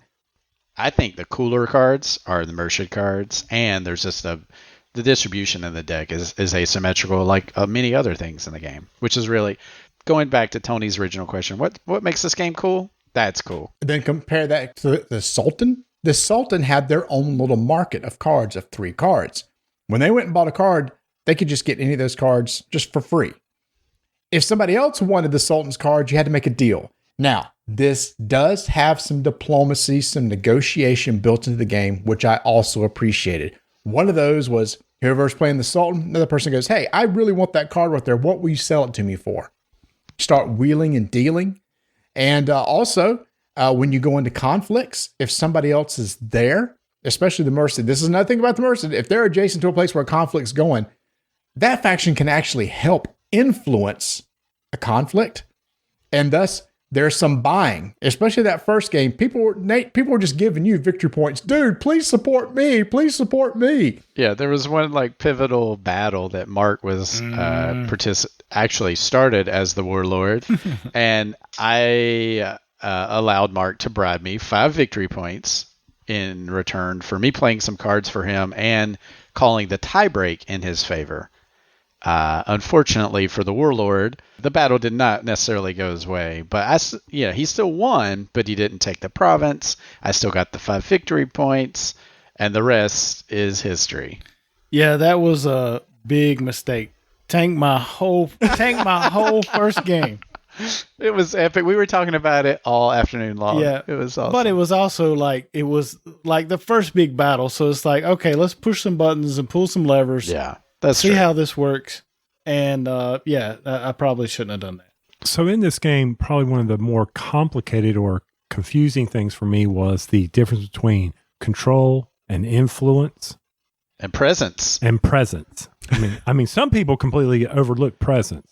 He's talking about me. I totally misread a rule for playing Sultan about when they have presence. Yes, that was me. Because when Nate sat down and played it, he went, Marty, you do realize that these buildings that you can build, you have presence in this hex of one of those buildings there. I went, son of a gun. Marty at the end of the game was like, this faction's the worst. I don't get it. I don't know how they can do. Yeah. It is difficult to understand those 3 layers, Tony, for sure. But I think you explained it very well, Nate. It's like, you can have influence in a region without having control, right? Yes. Okay. And that was the thing that you had to, with the cards, there were these influence battles, which could help various factions do certain things. And then control, you have an army there. Now I'm getting confused in my head. Are buildings control? Well, they're military buildings. Military buildings. Yeah. Wooden pieces are control. Was the way that it took us a while to get there, but that was our easiest understanding. Your faction colored wooden pieces were military, including discs and buildings. And established control, therefore. Anyone who's played coin games are like smiling right now because this is like kind of a pillar of coin games, I believe. Like control and presence, influence, different layers, basically. What was so important about influence? Because the factions I played the Warlord and I played the blue faction, the Kafil, I forget. Caliph, I believe. The influence didn't matter to me that much. What was the key about the influence other than negotiating or controlling ties? What was it? The Merced and the Sultan factions' objectives relate to influence. The best way I can kind of describe it is, and part of what makes this game so great, is it's an area control game, but there are 2 layers. You have your standard control layer, which is like dudes on a map, and fortresses and castles. But you also have the influence layer that overlays that. And it's equally as important to two factions. And establishing control of influence over areas gets them victory points, just like control does. It's a little more difficult to kind of grasp, but equally powerful. Mm-hmm. Because if you had influence and no one had control, then you could do something in that area. Well, it's asymmetric. Like different factions could do different Right. things. Right. But for the merchant, it definitely gave them a lot of power. And in that first game, I established influence over a wide swath of the land, pretty much uncontested. Kind of, we all learned like, okay, influence is super important too. Well, that's the asymmetric part of the game, right? I mean, the influence is important to the merchant because they're going to get points. And it's easy to understand the warlord. You know, all you have to do is spam pieces on the board and hold spots, you know, to get control. And it seemed like the blue faction, they were about control, but they were about control by buildings. And that's how they got their victory points. Right. But the warlord, you know, the victory points were only if you were sacking and pillaging and destroying. You get both. But yeah, that was the majority of the points. Yeah. Yeah, so that's kind of the four different factions. Now, one that we're talking about is the Nomad, and the reason why we aren't talking about it because that only comes up in a 5-player game, which I am really jonesing to play a 5-player game because the Nomad has access to all these mercenaries that he can then give to people. And in the end, the mercenary, I think one thing ways they can generate victory points the Nomads is to turn in money for victory points. Yeah, so you want people buying your mercenaries, which are very important because they'll help you win the battle. So you're looking at the warlords, or you're looking at someone trying to keep the warlords out. I've got a Crescent Moon joke. Are you guys ready for this? All right, let's do it. Man. All right. The Sultan walks into the bar, and the bartender says, "What's wrong? You don't look very happy." What did the Sultan say? Nomad. Yeah, you can edit that one out. I thought it was going to be this really good joke. I didn't know what he was making all the time. Well, your standards were way too high. Oh, wow. So I talked about earlier about the different types of contests. There's combat, there's influence, and both of them have some of the same ways that you're going to go into it. Those cards that you bought earlier that I talked about, some of those provide you benefits when you're in combat. Maybe they boost your attack strength, or during an influence contest, they boost your influence. And both the attacker or the defender or the supporter or defenders for the influence can play cards. And there's ways you add up the influence of other pieces that's in that area. And the person with do you have to exceed? I guess it depended on who was the attacker, who was the defender. Yeah, typically attacker wins, but the merchant can always break ties if they have influence nearby. So that throws wrinkles into the whole system. Right. But what I was going to say is once you go through a couple of these contests, again, it flows really quickly.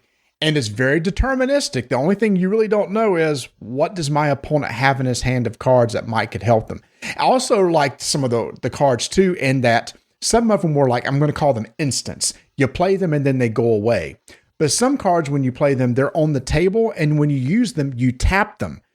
Which is great, but you don't get to use those cards again until the beginning of the next year, and then they reset. So I really like that too. So you might go into a battle trying to get your opponent to use the cards that are on the table that you see, knowing it's like, please use them because I'm going to do another attack right after this, and you won't have access to those powers anymore. Yeah, and I thought the combat system was great. It actually reminds me of another game we haven't talked about yet, Game of Thrones, where you have a hand of cards, you secretly select one, and the combat strength is like, everybody knows what the fixed number is. It's just down to what cards you each play. And then, like to Marty's point, trying to bait out some of those powerful cards for a follow-up attack, and then you get some of the cards back. This is a really cool system. And also, like, baiting out, you could, some of the cards were, I don't remember exactly, but characters, basically, they were people in your hand. Those were the ones that would come back. But there's also assassinate cards that you can play to knock those out of people's hands permanently so they don't get that back. So often the merchant player is playing into it. So you have like 3 different people playing for different sides. It's just, yeah, I really love the combat in this game. Again, it's one of those things that when you read it, you go, oh, what's going on here? Walk through it a couple times, and then honestly, eventually it does become second nature. I also thought it was really cool too. I was going to ask you the reason for this. So At the end of the first year, everybody has what they call first year scoring objectives. You only check for this once. At the end of the first year, if you've met certain objectives, you get victory points. I was wondering, why do they do that? Because in both games we played, all of us always got our first year objectives. And I started wondering, do you think maybe the reason why is because those first year objectives kind of put you on the path of the way that faction is supposed to be played so that you're kind of set up for the next 2 years? I'll jump in, and I think absolutely. To me, it was clear that in complex strategy games, the most common playtester complaint is, okay, you taught me how to play. What do I do? First turn, I don't know what to do. And so you want to leave some breadcrumbs, in my opinion, to guide a player into things that are beneficial, especially with asymmetric factions, but that also kind of give them some flexibility in how they accomplish that. And I think Crescent Moon does a stellar job of doing this. It says you need to do this, this, and this. It doesn't tell you how to do it, but it tells you by the end of turn year 1, you should be doing these things. And we all did them, and none of us had that problem in very complex games where your first turn or two sets you back so far you can't compete later on. None of us felt like we were out and hopeless, right? The whole time. Right. It's one of those things after the game was over, I just started thinking, what was the whole purpose of the first year scoring? Because none of us had any issue of doing it. None of us barely scraped by. It's like it was pretty easy. And then I started realizing when I went back and looked at the first year scoring objectives that they really do set you up for success in the next 2 years. Yeah, I was, I kind of took it personal though. I was like, okay, I figure if I don't have 5 spots by the end of the first turn, you suck. That's basically what the designer's telling you, right? It's like you might this is basic. Just roll over, man. Just roll over if you don't have that first turn. One of the things about this game that we played with these, they've got some predetermined maps, but they also have the capability of drafting out maps where players will get a certain number of tiles and they'll be able to put those out there. I like that aspect of the game where you won't always be stuck with set maps. And also, for me, I think one of the nice things was it was just fast. I wasn't having to walk around my house looking at my board games or getting my Switch. It all kept me entertained, and that was important to me. And you all should know how much that means coming from Tony. Like, if he was engaged for a 2-hour game, to me, I watch Tony, I watch a playtester, I'm like, if Tony's engaged, this game is awesome. It's doing his job. I will say, you talked about this is good for a game night where you only have 2 hours, 3 hours. Setup is really nothing. You pick which map you want. It tells you exactly what pieces to put on the board. Osprey gives you some great little drawstring bags that every faction has all their stuff in one bag. You lay it out, you're kind of set to go. The only thing takes a while is honestly just dealing out the cards onto the market, and that's pretty much it. So I will step back just a minute onto the maps that you were talking about with that, Tony. I thought the first map was good. I didn't like the second map. No, the second map wasn't any I think good. we made a bad choice with that one. It took the river out of play, so the river actually breaks up adjacency between the tiles and makes it harder to move on the map. And the second map that we had, it didn't have, all the river was on one side, so it basically didn't exist, and nothing broke up the adjacency. And I think it really changed the game. I think you need that river in there to break things up a little bit. One reason why it messed it up is because there are actually cards in the market called ship cards that allow you to cross that river.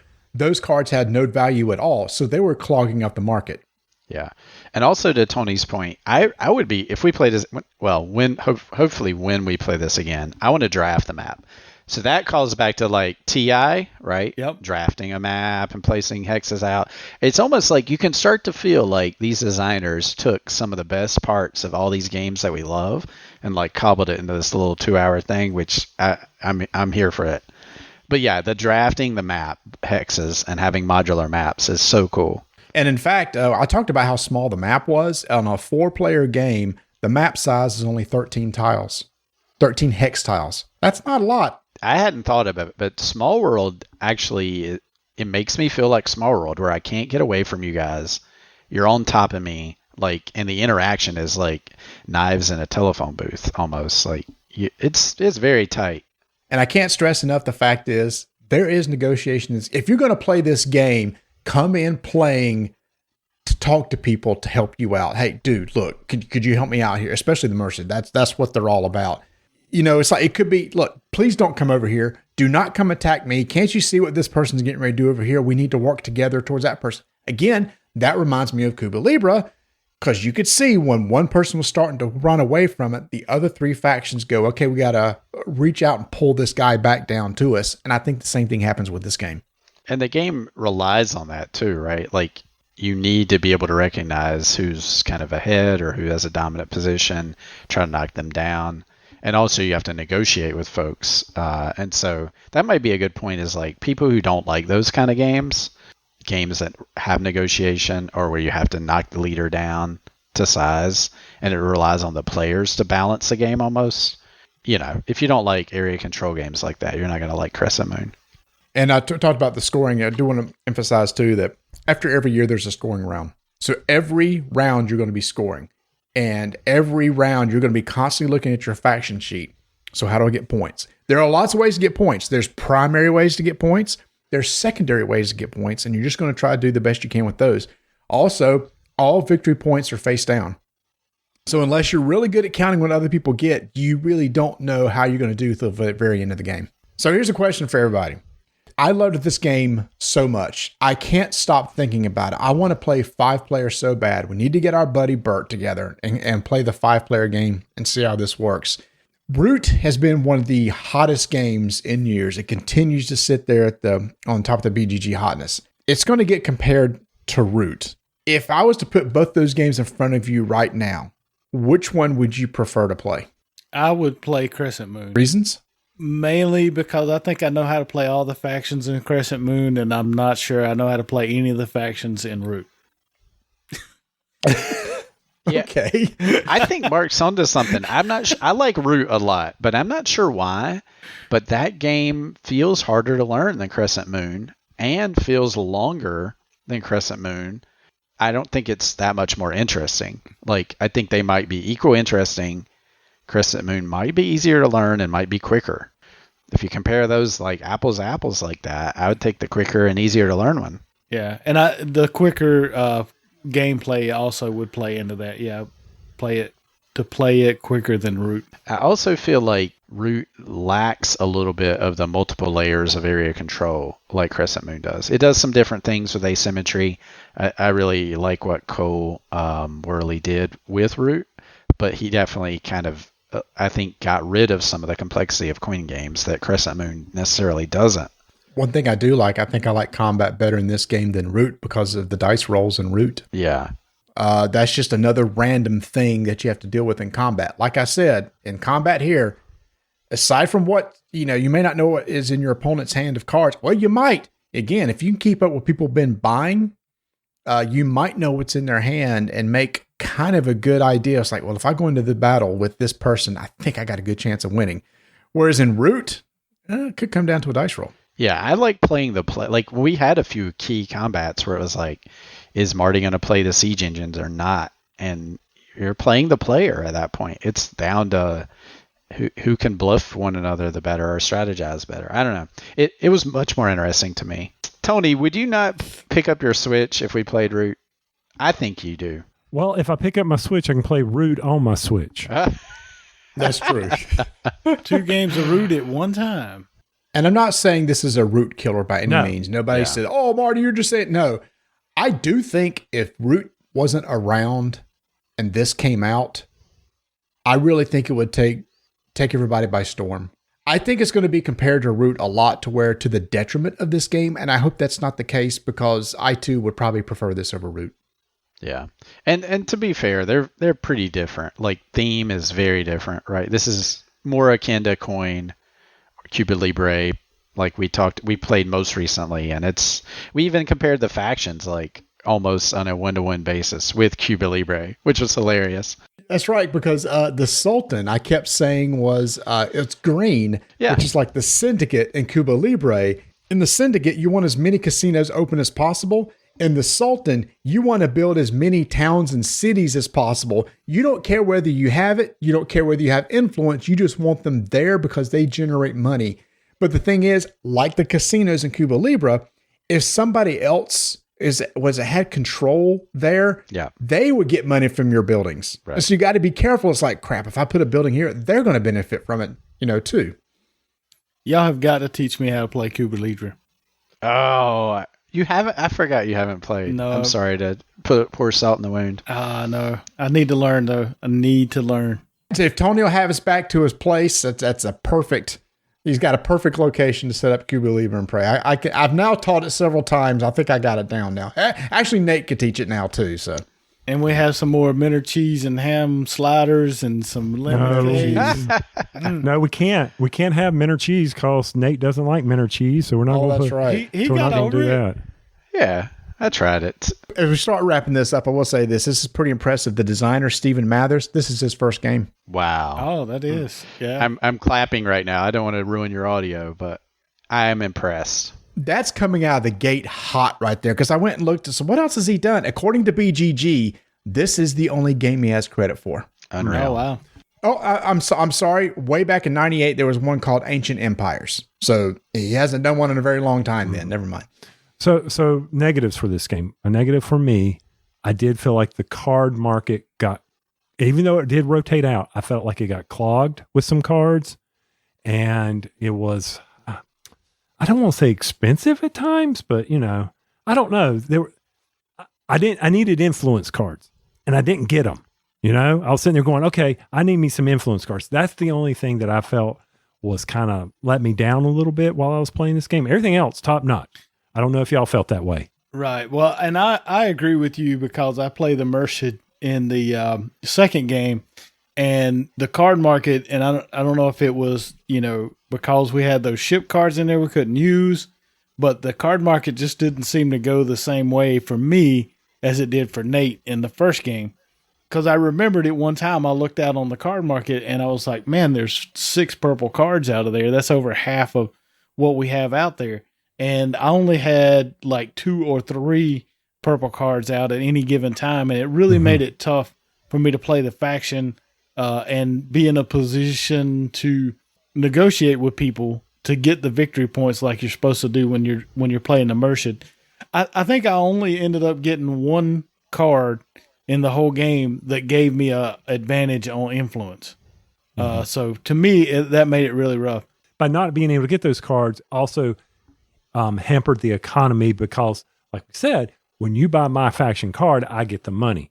But if the card market is stalled, it stalls the economy. That's it. I'm done with that. And so, hey, I'll sit back. Y'all finish this out.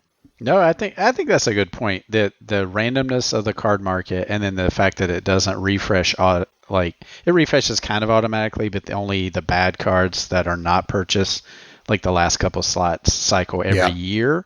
Well, we're only playing 3 years, and at the end of the 3rd year, it doesn't count. So it's only happening twice in the whole game. It's hard to get rid of some cards people don't want, like Assassinate or Ships in the second game. I'll throw in my slight negative. Overall, we'll do final thoughts or whatever, but it's no surprise I love this game.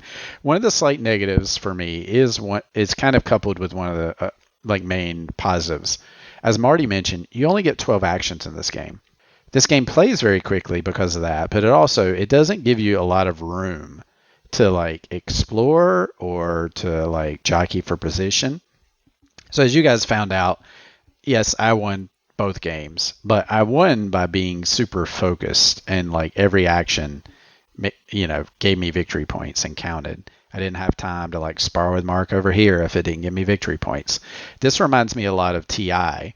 Competitive TI, you can do a ton of things in that game, but there's actually only a few things you should be doing kind of to get you victory points to win the game. And so if you're not doing those, you're kind of losing a little bit. If you're fighting a battle that isn't giving you victory points, you're losing victory point. You're losing position. And so this game is very tight in the action economy and is a little bit unforgiving. If you waste an action or two, that might cost you the game. In theory, you could play that extra year, but I really love the time of 90 minutes with 4 players with 3 years. But I 100% agree with you, Nate. In the second game, the last year, I had something I really, really wanted to do. I just didn't have time to do it. So it's It has something to do with Tony. Tony was he was kind of down there playing as the warlord, and I wanted to break up his spaces because there was something about me playing as the Caliph. I've got some points if I got some extra spaces or something. It's like there's no way I can recruit. There's no way that I can move down there or get the cards I need in time. So I kind of had to pivot and change. And I've been sitting there thinking, man, if I had one more year, I might could do it, but that would make the game longer. And that's a tough negative because that's part of the delicious like decision making that this game forces upon you. That's awesome, but it can feel a little punishing sometimes with that 12 turns. No, and I can remember too, like being okay. I can buy this card, and then I can move into this space, and then I can build up, and then nope. That's the end of the year. Not going to work. I actually get what you're saying, yeah, and I agree with that also. Final thoughts. Tony, let's just go around the horn. Okay, I was getting ready to say, y'all wrap it up. I'm getting ready to go get my Switch. So we got, first off, Miniature Market. It's out on pre-order right now. They're saying it's out of stock, but to put a notification in, it's $63. Wow, that's a good price. Yep. Final thoughts. Enjoyed the game greatly. Looking forward to playing it again. Perfect time for this style of game for me. Easy to comprehend. I think even the various factions, I would be comfortable with playing all of them versus, I'm just going to lock down into one faction and that's all I'm ever going to play. That's where I'm at with that. I just hope one day to beat Nate.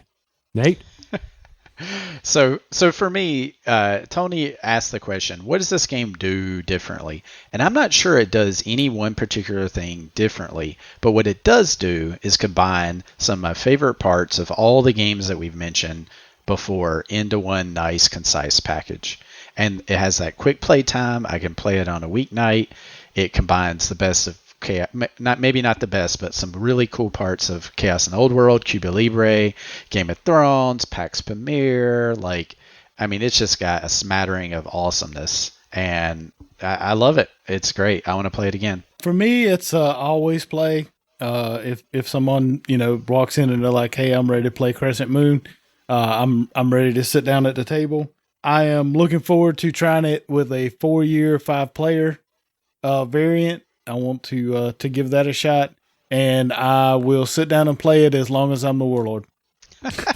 Wow. Just you're completely opposite of me. So basically, you spent the last seconds of your time just calling dibs. Right. Yeah. Yeah. Just calling dibs. Warlord, dibs. For me, final thoughts are, like I said, ever since I played this game, I can't stop thinking about it. And when a game just sits in my mind, it's like, I want to play again, then it's something that meant a lot to me. Nate, you made a very good point. Does it do anything that's super unique we haven't seen? No. But it combines mechanisms from other games and puts them together in a nice package. The components are amazing, thick tiles. We got the nice wooden pieces, so it looks nice on the table. For me, right now, it's definitely in my list for Game of the Year. Easily. I haven't played any other game this year that has blown me away as much as this one has. I know we still got some time to go, but I bet it's going to be in my top 3 for Game of the Year at this point. All right. Well, guys, we really appreciate y'all coming on for another Scurry report. Hope you don't stay gone too long. I hope it's not me getting you more food to make you come on. I just hope you eventually show up and play some games with us. I'm sure we've got some other ones coming up here for Rolling Dice where we will need expert opinions, good opinions, definitely opinions better than mine. So once again, thanks, guys, for coming on out. All right. Thanks so much for having us. Yeah, thanks for having us. Appreciate it.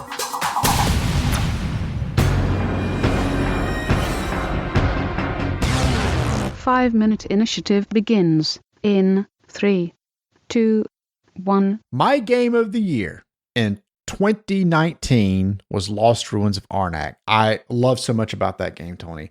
I love the little bit of worker placement part. I like the little bit of the deck building mechanics. I love the fact how there were these 2 different types of cards. One you could play immediately. One goes on the bottom of your draw deck. There was a lot of little tweaks in there that I really, really liked. An expansion came out for this, and it's like, okay, I've got to try to get this expansion. It actually came out last year, but the expansion was so popular, it took us forever to get because it kept selling out, but we finally got it. Expedition Leaders. And the big change to this, Tony, is each of us plays as a unique character with their own unique starting cards and unique abilities to play during the game, which to me just elevates this game even more. That's right, because it gives you different objectives other than just running up a track and doing exploration. I will say this about the game, Lost Ruins of Arnak. It kind of, I don't want to say it made me feel flat, but I didn't get it. Mm-hmm. But after putting the leaders with it, I'm like, okay, I like this game a whole lot more than when I played the original Lost Ruins. And you and I have talked about this. We talked about this on the other show where you were like all gaga over, and I'm like, yeah, it's okay. Mm-hmm. But with the leaders, I was like, okay, this is very interesting. Mark's over there doing his thing, and you're doing your thing, and I got my thing going over here. But I'm liking how it's all coming together. I like how I'm able to change some of the tactics based on what you're doing. Never felt that way with the original game, but that's okay. It's a great game. So yeah, like one of the characters being played had this special briefcase where they could get some artifacts and put them in there and then buy artifacts from there, so they had access to more artifacts. There was one that had a falcon that basically every turn it moved along a track, and anytime you could recall the falcon and the further it is on the track, it could actually bring you back things, some resources and stuff. I was all about collecting a lot of money. And then there was the Mystic, which had this whole concept of like getting... It was, you wanted fear cards. Fear cards. Basically, they wanted fear cards in their deck, and they could spend those cards. So all of them are very different. So what's cool is, if I play this with one particular leader, then we'll swap leaders and it'll feel like a totally different game. Like there's one we didn't even get to play that gave you like a little extra worker, a little extra explorer to send out on the board. And the track on the right of the board where you're moving up your investigation and tablet tokens up a tree, they give you another board that you can put on top of the original that has different paths on there. So that side of the board could be totally different too. So that's another thing that's added in the expansion. The other concepts they changed was the round tracking and how it would cycle through the deck. Remember how you would clear out you'd move that little token over? Yes. Yeah. And it would help clear out the deck. It helped recycle the deck. And that is big. Yeah. And so what happens is you actually have more access to cards because they're cleared out more often. Mm-hmm. Yeah. You go through the deck of artifacts and items a lot quicker than what you normally do in the regular game, just because of how the end of the round is refreshed. Instead of clearing out one card on either side, you clear out two cards on either side. So for me, I think one of the things CGE should do here is box them together. Eventually, or maybe release another really solid expansion, one that adds maybe a lot, and then do a big box of both. Mm-hmm. But yeah, if you are a fan of Lost Ruins of Arnak, to me, you need this. I will never play this game without using the leaders. Mm-hmm. And if I were to pick it up because I enjoyed it so much more, I would order them both. Oh, 100%. Maybe your first game, just play the base game. Everybody has the same starting cards and same abilities. But honestly, once you get beyond that and you play this game a few times, leaders is the way to go. And then you got that extra sideboard that you have different sides that you can play now. And you got two sides of the map, the main board that you can do. So a lot of variability in this game to every time you play, it might feel a little bit different. I'm glad we got to play it. And I'm glad that you have a higher ranking of this game now, or how I feel about this game just with the leaders itself. So y'all, that's a selling point right there, right? Regardless of what you thought with leaders, this will probably elevate it. I liked it. I liked it even more. Tony was okay on it, but leaders made it something that he really enjoys. So this is Lost Ruins of Arnak. This is the expansion Expedition Leaders, designer Elwin Min from CGE. 5-minute initiative is complete.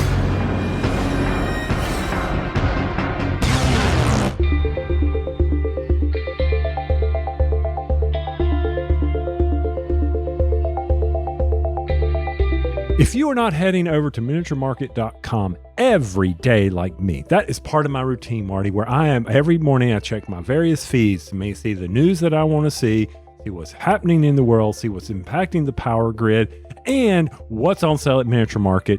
You are missing out because just this past week, I know this is a couple weeks ago, so a couple weeks ago, Miniature Market suddenly said, hey, you know what? We're going to offer free shipping for $75. So all those people that had things that were on hold suddenly said, send it.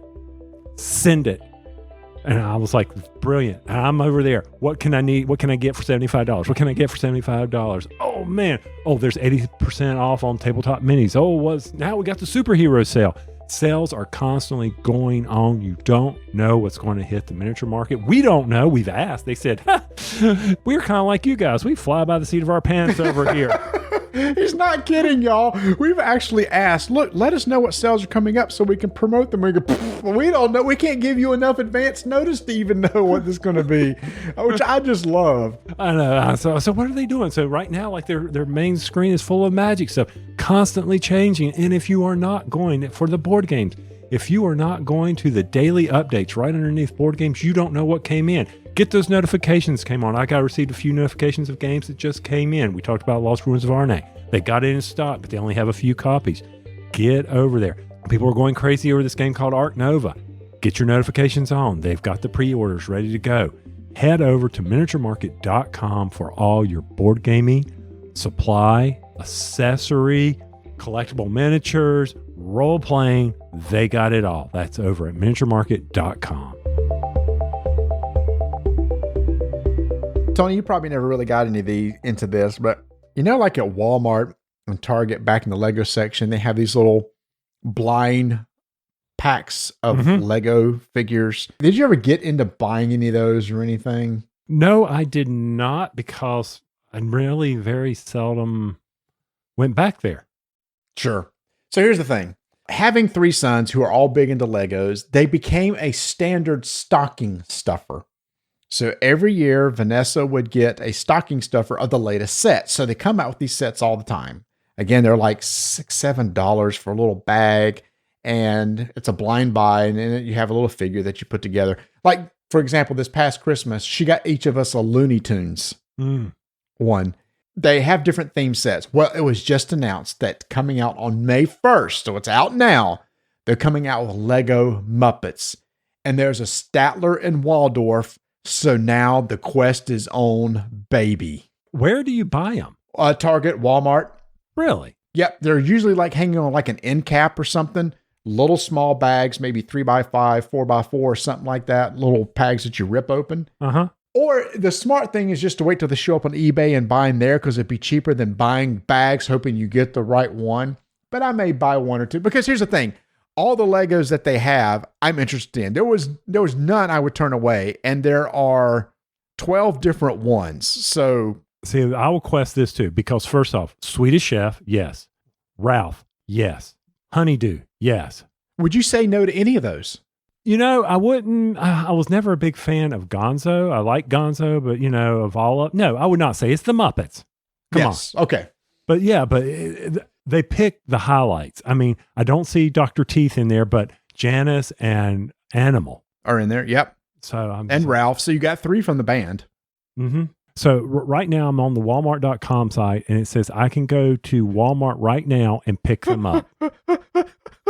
Okay. Here's the thing. All right. So they're $4.99. So that's what they are. I'm getting ready to go to Target after we record. Okay. If they have them there, I will buy a bag. You buy a bag, and maybe we could do a live opening and see what we get. I'm not buying a bag. I'm buying bags. Okay, this is fun. The collectible side's coming out in us. We'll buy a few bags and we'll trade. And so we get duplicates. What it means, if we get duplicates, like if I get 2 of Kermit, I'll give you 1. Oh yeah, exactly. If I get 2 of Animal, knowing you and I, we'll be looking at eBay and say, yeah, I would trade this, but dude, look, we can sell this on eBay for $20 and I can get 4 more bags. But the goal is Statler and Waldorf. I wonder if you can feel them. Okay, that's a great question. We've tried that. We have not been successful in feeling them, because some of them, they put the little pieces in little plastic protective sleeves. Oh, that's just wrong. So you can't feel, and some of these are so generic, it'd be hard to feel. So we've tried. Some people may be really good at feeling at what they are, but maybe you could feel Fozzie's microphone stand over there. Maybe in that pack you might feel that, but I don't know about all the others. Yeah, the computer and I don't know what Statler and Waldorf have. One looks to have a computer, and I forget what they all have over here, but yes. I mean, oh, man, this is going to cost me money. It was like the Nintendo controllers. I was buying blind bags of Nintendo controllers, trying to get a complete set of those too. So, oh yeah, I mean, let's see. Waldorf has Statler and Waldorf. They've got their napping and a cup of coffee and an old computer. Honeydew has probably the best. He's got a beaker. Not Beaker himself, but an actual beaker. Oh, hold on. Gonzo's got a chicken. Now Gonzo's got to have a chicken. There you go. Gonzo's got a chicken, so they just got elevated a little bit. Yeah, and of course Kermit's with the rainbow and the banjo. Yep. So all this is so exciting. And then Fozzie with the banana, which will tie into something I wanted to ask you about, because this is something else you're gonna make me spend money on. All right. You're in my wallet, man. Have you ever heard of the minor league team, the Savannah Bananas? Okay. So you got to understand, Adam is a minor league fanatic. So anytime somebody has a cool name or something, he wants to go because of the name alone, and we want to go to the Savannah Bananas ball game. So that popped up on my YouTube feeds of, minor league games and minor league teams. And they did that whole segment on ESPN about how the guy and his wife leveraged everything and bought the Savannah team. I didn't know this. Okay. Yeah. And it was a very interesting story, and how they came up with the name and how they made it a fun park. They went from 300 people to selling out every game of 7,000. Whoa. First off, the players do their own introductions. What? That's cool. So they're walking up to the plate, Marty Dinger Connell. You can do your own introductions. They do. Oh. They're shooting TikTok videos. They're doing the baby banana, the baby dressed up in a banana. And I just want the Savannah banana hat. All right. It sounds like we need a road trip. Vanessa has already said, I'm ready to go to some more minor league games this year. So maybe we need a road trip to Savannah. Because that's not that far of a drive for us. That's probably 4 hours. So we could do that, make that happen. And I haven't been to Savannah in forever. A lot of good food there, a lot of things to see. Oh man, Savannah Bananas. I was like, I wonder if Marty's been to that stadium. I have not, but now, if I was to say, Vanessa, do you want to go to the Savannah Bananas minor league ball game? She'd be like running it. See, she's already said it. She heard it. She's already like, when? They had me at the players doing their own intros. I love that. I was like, that is perfect. That's what's so cool about minor league ball games is they're so open-ended on the different things they can do. And it's like the lower level of ball it is, the more wacky and more fun stuff they can do with it. Mm-hmm. Absolutely. And I don't know. I don't think they're fitting a major league. I don't know all the various levels. I didn't realize. I think there's a lot of minor league. I know there's A, AA, AAA, and so forth. But I think there's even levels inside of the levels. There was a big change several years ago. A lot went independent. Yes. A lot of teams lost their affiliation. That hurt a lot of teams actually here in North Carolina, losing their affiliation. So now they're part of an independent league. Mm-hmm. It's kind of like going to the Gastonia team. I was asked it's not the Honey Badgers. The Honey Badgers. Yes. Yeah, they said, you need to go see the Honey Badgers. And I'm like, yeah, I know. I need to go down there because they got a whole new stadium. Let me tell you where you need to go. Yeah, you do need to go because it's close to you. And it's not too bad of a trek for you. The Kannapolis Cannonballers is an amazing place to go watch a game. Great stadium there. And it's one of those they've built up a lot around it. So there's like restaurants and stuff surrounding the ballpark. Very cool. Yeah, and it's outdoors. So I know Donna will go with me. The one thing I also want to go to the Burlington sock puppets. Oh, yes. I just want a hat. I want a hat too. I want a sock puppet hat and I want Savannah and a banana. Absolutely. I want the sock puppets. Oh, man. It doesn't have to be serious. And if you see behind me, I don't know if you can see it, but there's the Cannonballers hat. So every time I go to a new stadium, I pick up a cap. I don't care who's playing. Just have a good time at the ballpark. And eat. Yeah. Oh, another thing too is like they come up with some of the best ideas for food. Mm-hmm. And the guy that did Savannah Banana, he's like, I'm not here to get money off of food. He's like, this is the same price you would be paying normally. Oh, dude, then we got to go. Yeah, he's like, you're not going to pay $5 for a hot dog here. Wow. So I'm like, oh, man. Well, you know what? And I guess it works. You go from 300 people in attendance to 7,000 every game. So you make up for it in ticket sales. Absolutely. He's like, we're here for cheap family entertainment, and that's what we're going to do. Excellent, man. And that sounds cool. And they see, I keep going on. He took down all the promotions. The ballpark is not a bunch of Al's lighting or so and so hardwood floors. He took all that. He got rid of all of that. He said, "No." How does he make money? I don't know. Wow. They took down all. He says, "You are coming to the ballpark. You're going to see the outfield fence as an outfield fence." I'm like, "Get out of here!" Now he may have changed, but this was a couple years ago. It's hard telling what they've done. I just, I think it's pretty cool. But I will say I do need to get out of here and go roll some dice for Muppets. And take some names of some Muppets, hopefully. Again, welcome Ultra Pro as an official sponsor of this podcast. So please go down to their website and check them out. Remember, you can get 5% off all your orders. They make incredible products, y'all. Thank you to all of the other sponsors of our show. Make sure to follow us on Discord. We're now heading towards 500. We hit 500, we give away a $50 gift card. Also on Twitter at Dyson Names and Instagram, Dyson Names. See you next episode. It comes in, it's going to be swingy. It's just people sitting around having fun. Hold on. Wait till this person walks by. Are you done?